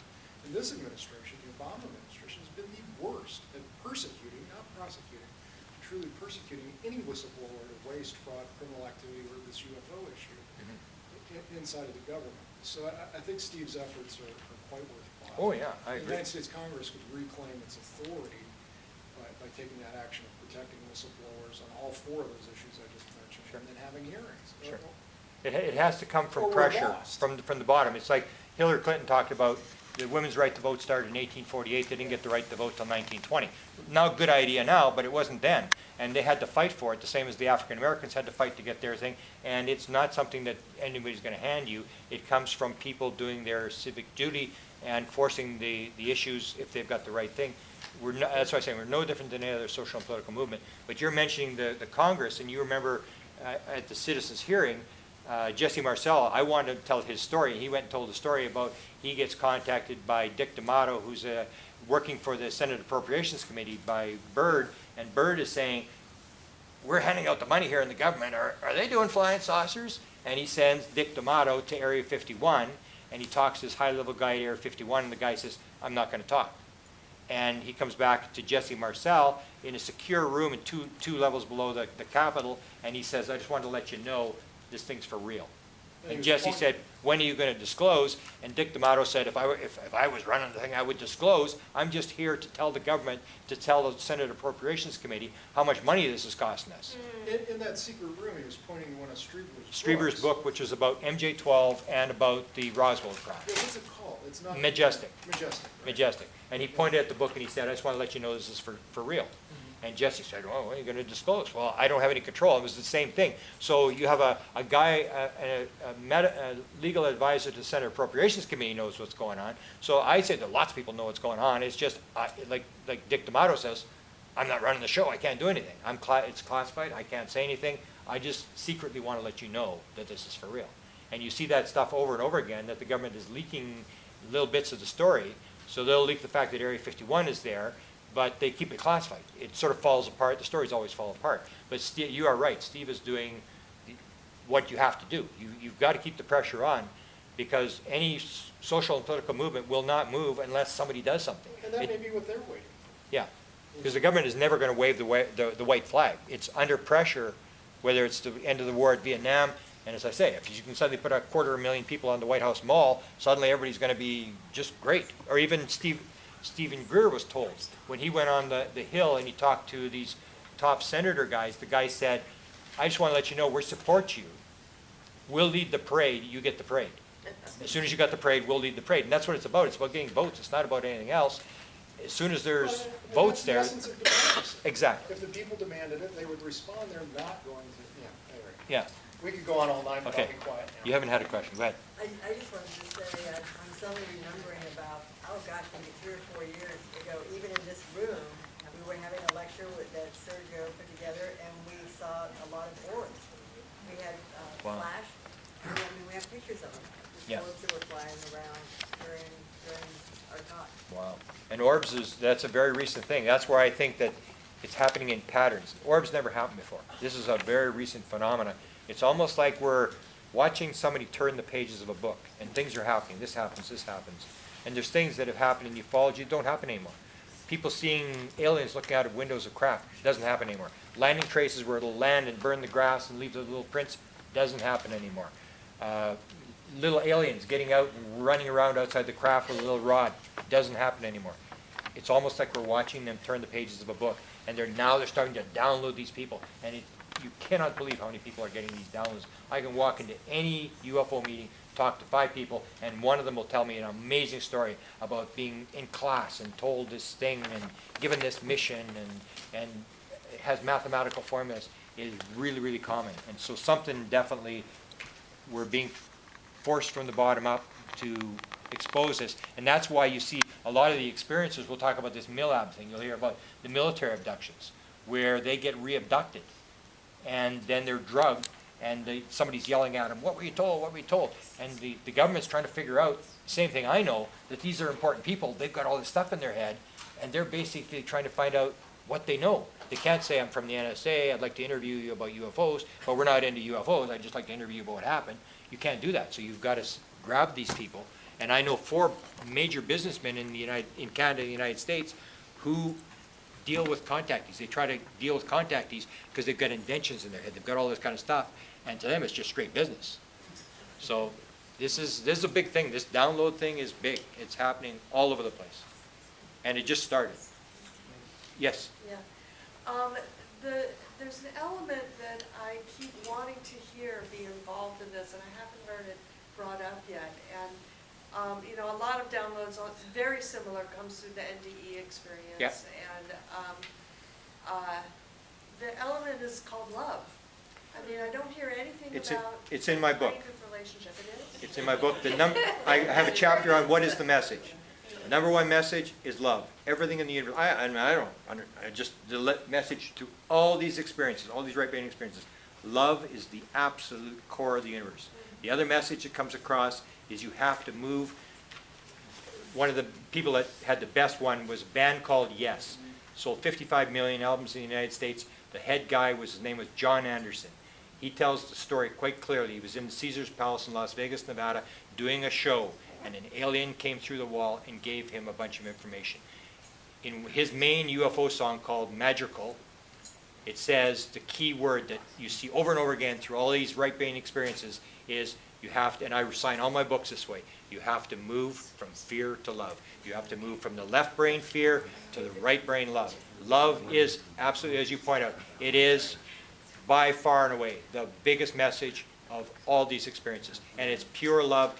Everything works by love. And when you don't have love, when love is missing, it's fear. There is only love in the universe. Everything is love.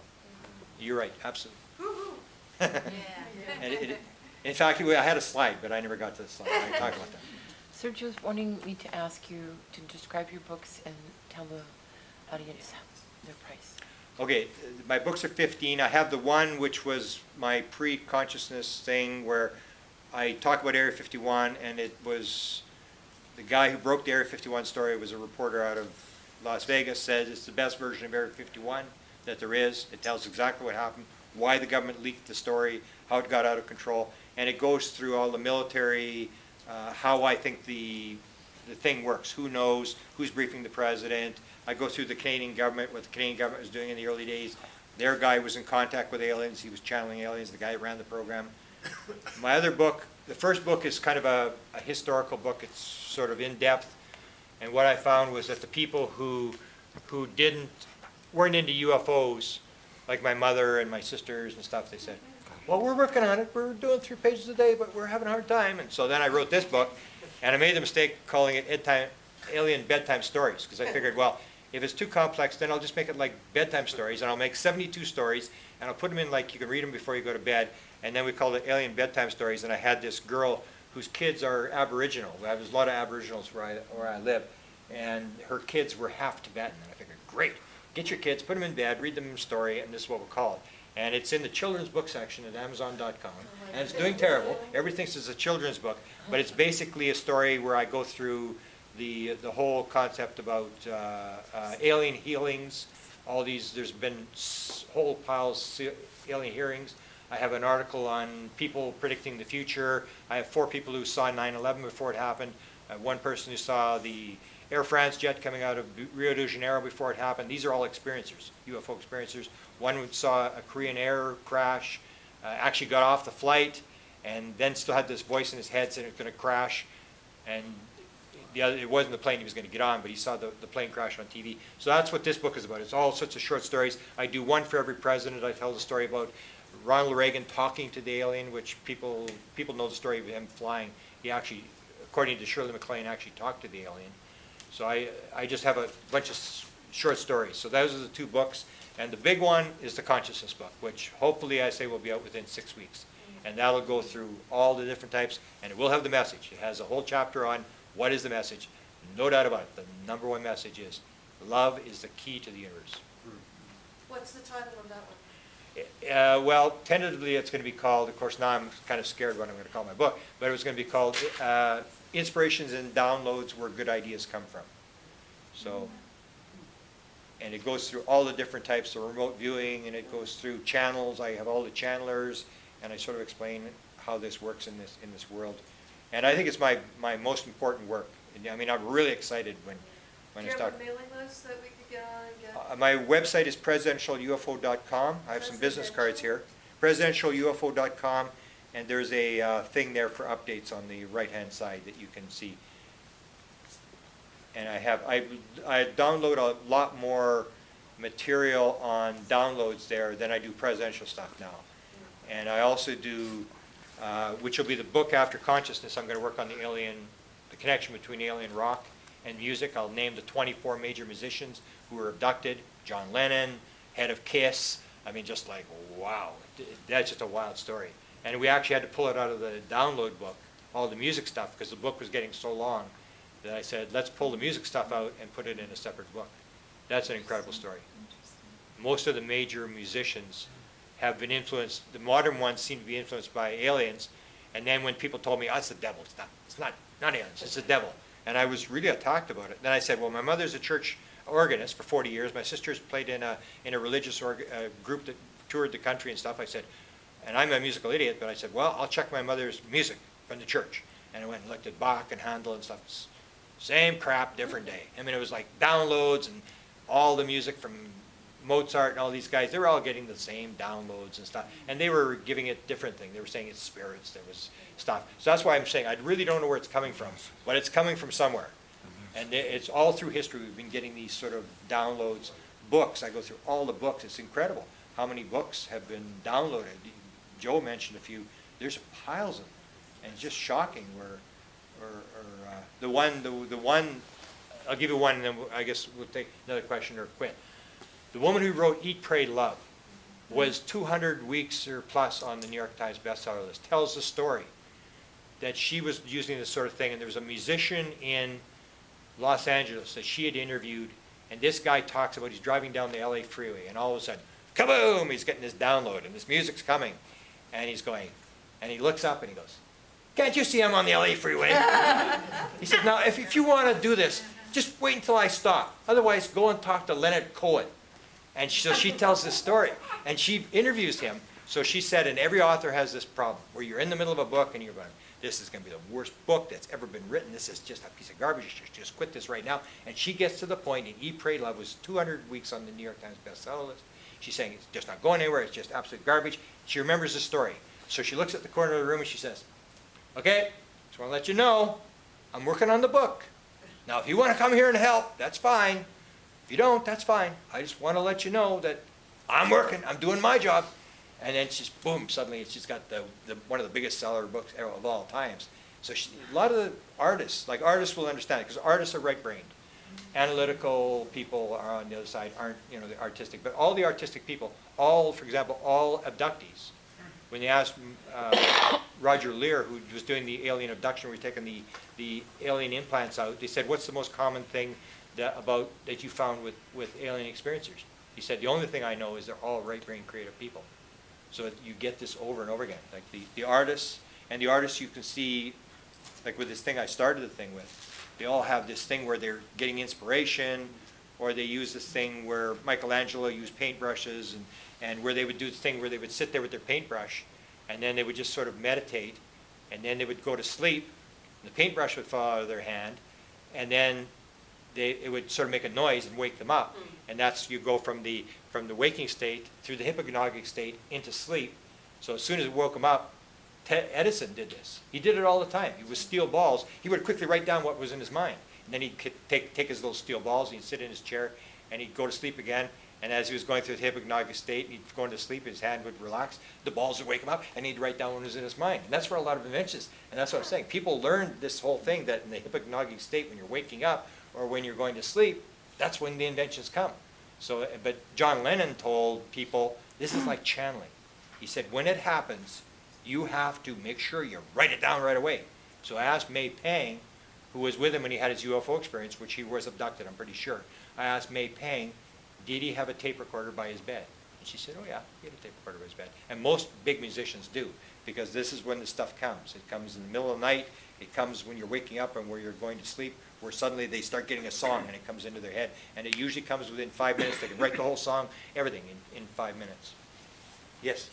On Friday in Mill Valley, where is the Bengston? Bengston? Just Google search it too. Okay. Look it up. Okay. I found it last night. Yeah, just go William Bengston and Mill Valley. Okay. And or the other thing, if you missed that, you can go to the Skeptical, which is like an hour interview with him, which will tell the whole story. He tells the whole story of how this worked, how he picked the students, what kind of results he had, and then his book is called The Energy Cure. He has a book, which you can probably get at the library through interlibrary loan, which is even more detailed. But it's an incredibly sad story that a guy has that much success with cancer. And he said the only time, and here's another thing, he said the only time it doesn't work is if the person's on chemotherapy or radiation.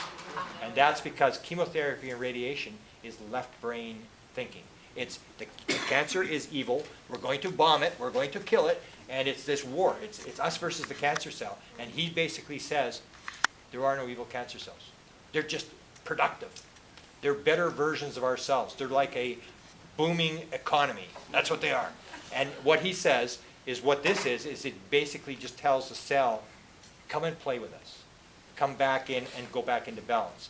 And he really hates it. He says there's experiments where meditators will be trying to kill cancer cells. And he said, no, that's not how it works. It's this idea that everything has to be in balance, and there really is no cancer cells doing exactly what it's supposed to do. It's just very good at what it does. And you have to change the message to the cancer cell. The same as when you work, and this comes to an overall thing where I can't believe science says it, is, and this is one of the downloads I got, was that if you take the human body, it's 100 trillion cells. And the evolutionary model is that everything is in competition with each other. Everything's fighting. If you look at the human body, it is 100 trillion cells that are absolutely working as one, together. And if they don't work as one, you are in big trouble. The same as the brain. You have 100 billion cells, and that's where I got the download. The guy that invented the World Wide Web said they're just neurons. They don't work until you connect them up. And as soon as he said that, I realized, yes, but you also have to have, not just have them connected, but they have to be working together. If your brain cells don't all work together, your brain doesn't work. And so that shows that there's a oneness in the body, in the brain, that everything works as one. The basic rule of the universe is oneness. It's not separation and randomness. Yeah. I had a couple of those download experiences. Wow. It just felt just like what Feynman described to me, exactly. Yeah. And I love the way you put it all together. This is really great. And I wanted to mention This is synchronicity for me because I just finished rereading Joseph Chilton Pierce's Cracking the Cosmic Egg. Okay. Remember that old Yeah, classic? yeah. And he talks a lot about this process of creativity and how this works, but of course he didn't call it downloads. Yeah. But it's very interesting how he, even back then, was describing this type of action that can happen to us. Yeah. Amazing. Yeah. Thank you. Very interesting, thank you. Yeah. The synchronicity is big. It's sort of, especially when it comes to these things about people talking about accidental discoveries. And they say, oh, it's just accidental. What are you throwing that in the book for? It's just accidental. And then I say, well, if psychics can predict the future, and if you get these synchronicity things, it shows that it really is like the future, we're probably in the future, and this kind of thing, that there really is no sort of accidents, that these things are sort of planned. And if you take a look at the Jacques Vallée is probably the most famous in ufology, the most famous synchronicity, where he's working on a thing called the Order of Melchizedek in Los Angeles, this cult in Los Angeles. He's trying to figure this out. He can't figure it out. He's trying to get details on him, and he takes a taxi cab in Los Angeles, and the guy signs the receipt, the taxi cab driver, Melchizedek. And he goes, wow. So he goes and he says, well, it must be lots of Melchizedeks in Los Angeles. And he looks it up, and it's the only guy in Los Angeles. And he said, well, like, what's the chances? And so then I look it up, and I get a book where the guy writes the story of, and I'm trying to use it for the lecture, writes the whole thing, and he writes it up in his book. He goes out, takes his dog for a walk, comes back, and there's a book sitting on the bed. He looks at the book, and he opens it up, and it's the Order of Melchizedek. So you have a double one. So you get this sort of synchronicity thing. So I say, if the universe cares about who Jacques Vallée gets for a taxi cab driver, are you telling me it doesn't care about the accidental discovery of penicillin? It absolutely is. Everything is tied together. Everything's linked. Yeah? Just real quick to add to that, it's the hypnagogic state when you're falling asleep, the Popic state when you you're wake up. coming out, and that seems to be when these downloads occur, and I've heard this from other authors as well. And if you get that and ignore it, or resist over time, it tends to fade away. Yeah. So the key to causing more of it to occur is to, at least one method that I've seen work, is to write it down when it happens. Richard Bach wrote that the human brain is designed to forget about miracles. Right? That's what it's designed to do. It'll rationalize and make the storyteller element.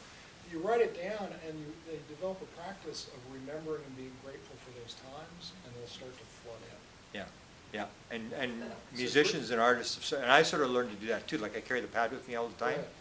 And when it comes, like the first time it happened to me, I wrote it all down, middle of the night, and I didn't turn the light on. I wrote it all down.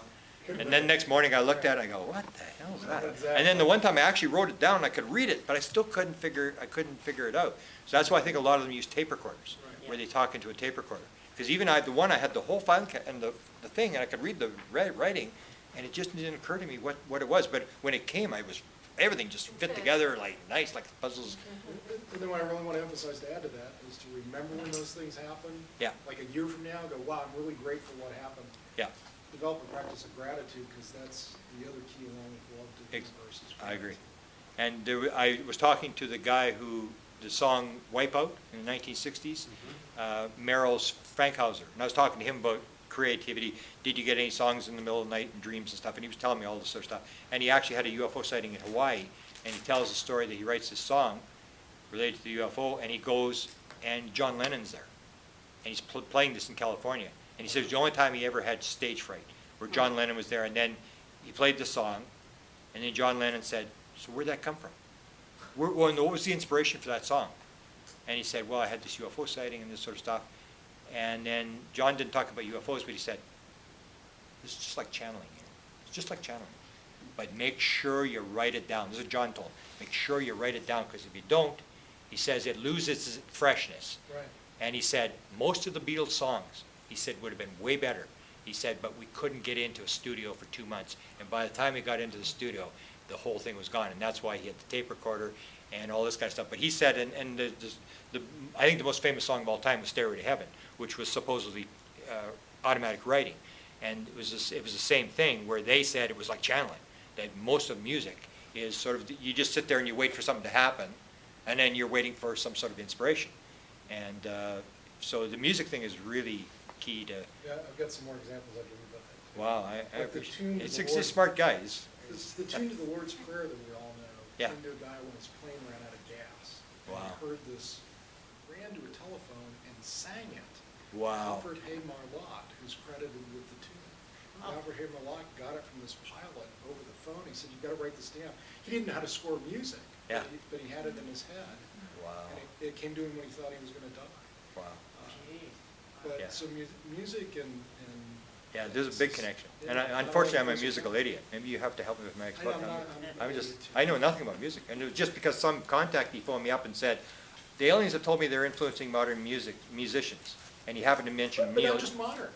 Well, like That rock was- stars and stuff. yeah. But he mentioned Neil Young, who's from my city. So then I sort of got interested, and then I started looking at it, and suddenly I realized, he's right. I mean, there's all these kind of things. Or when people challenge me with the thing about the devil, then I always remind them, "Oh, Little Town of Bethlehem" was downloaded. Didn't come. And a lot of Battle Hymn of the Republic, and there's lots of these songs that people think are really great songs that came the same way as the ones that everybody thinks are evil songs from rock stars in the 1960s. Yeah. I think that you should do your book side. Okay. I don't know. Okay. I don't know. Oh. Okay.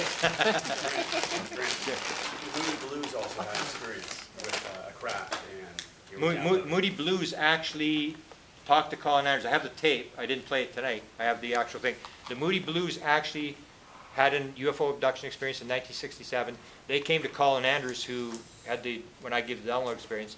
Colin tells the story that Mike Pinder, who's the head of the Moody Blues, and the lead guitarist came to him after a UFO lecture, crop circle lecture, and said, "We've got to tell you the story." And they said, "We remember before we were born, and we were on a thing, and there was these elder people, and they were telling us that what we were going to do, and we knew before we were born that we were going to be musicians." And Colin said the story was going back and forth, so it was one guy made up. Both guys, tell him this, how we came back on the earth, tell them about that little black hole, how we came. They picked their parents, and they were told they were going to be musicians, and they were going to put lyrics that would help the world. They both claim, absolutely, and they were abducted in '67, but they absolutely claim that they chose to come into this world, which comes down to alien abductions. I firmly believe it's all soul contract. They all agreed to do this, that whatever you do in life, you've agreed to do it, you have lessons to learn, and it's all soul contract. And the Moody Blues is a clear one, where they absolutely say they remember before they were born, they were going to be musicians, and they sold, again, 50 million albums or whatever, big, and sort of, a lot of people like their music as sort of being very spiritual, or that kind of music. Sammy Hagar also was down there. He went on Howard Stern show to talk Yeah, about his yeah, he was abducted. I got 24 major musicians that were abducted. What was the last name you said? Sammy Hagar. So where does it come from to the beings who download it to us? Well, but if they're right-brained, they're not left-brained. So their left brain isn't shutting off. So they're tapped into wherever this is coming from. That's what I mean. Yeah, they're just tapped in. They're completely right-brained because they can levitate stuff. They can talk telepathically. When I talk to an experience, I say, when the alien talked to you, did you sort of understand what he was saying? Was there any noise in the signal? No. I knew exactly what he was saying. It's like pure. They're talking pure telepathy. So that's why it means they're really, really right-brained. They're not just sort of right-brained. Like we could sort of get out of the left brain. They're completely tapped into whatever's going on. It's all there. And this comes down to the signal issue, that if you're completely right-brained, if your left is completely cut off, your signal is really, really good. And you can tap into the universe. Yeah, I just Lauren. want to add to that, it's not really words or anything. It's like You it just know. almost, yeah, it's almost like it's pictures, but it's not really pictures. It's actually, it goes into your emotional state of the right brain, because it becomes part of your consciousness. It isn't just like you're reading something out of a thing or someone's talking to you. It's so quick and it's so, it becomes part of your soul. That's the best way for me to describe it to you, because it isn't a thought process at all. Yeah. And every experiencer you talk to says the same thing. We're just getting to the point as I would say as a group, because there's so many experiencers that meet up every year now in all kinds of places all over the United States. They're really just starting to get a language to describe it. Because up until the last few years, nobody was really talking about it. And that's where Grant's research is so amazing, because we figured out between all of us over at International UFO Congress that was really from about 2010 to 14 that people just started getting the ability to discuss it even. You know, it's just becoming part of our consciousness and our ability to share with each other. So before that, it was just, oh, I was being abducted, they're taking eggs, and they're putting things up Yeah. my nose, and now we're moving on to that whole stage of, well, what are we communicating with them? Yeah, it's moving from the fear we bring, taken against our will, to realizing there's something more behind it than just Yeah, that kind of stuff. just alien babies. Thank you. This is. Thank you so much. Thank you. Thank you.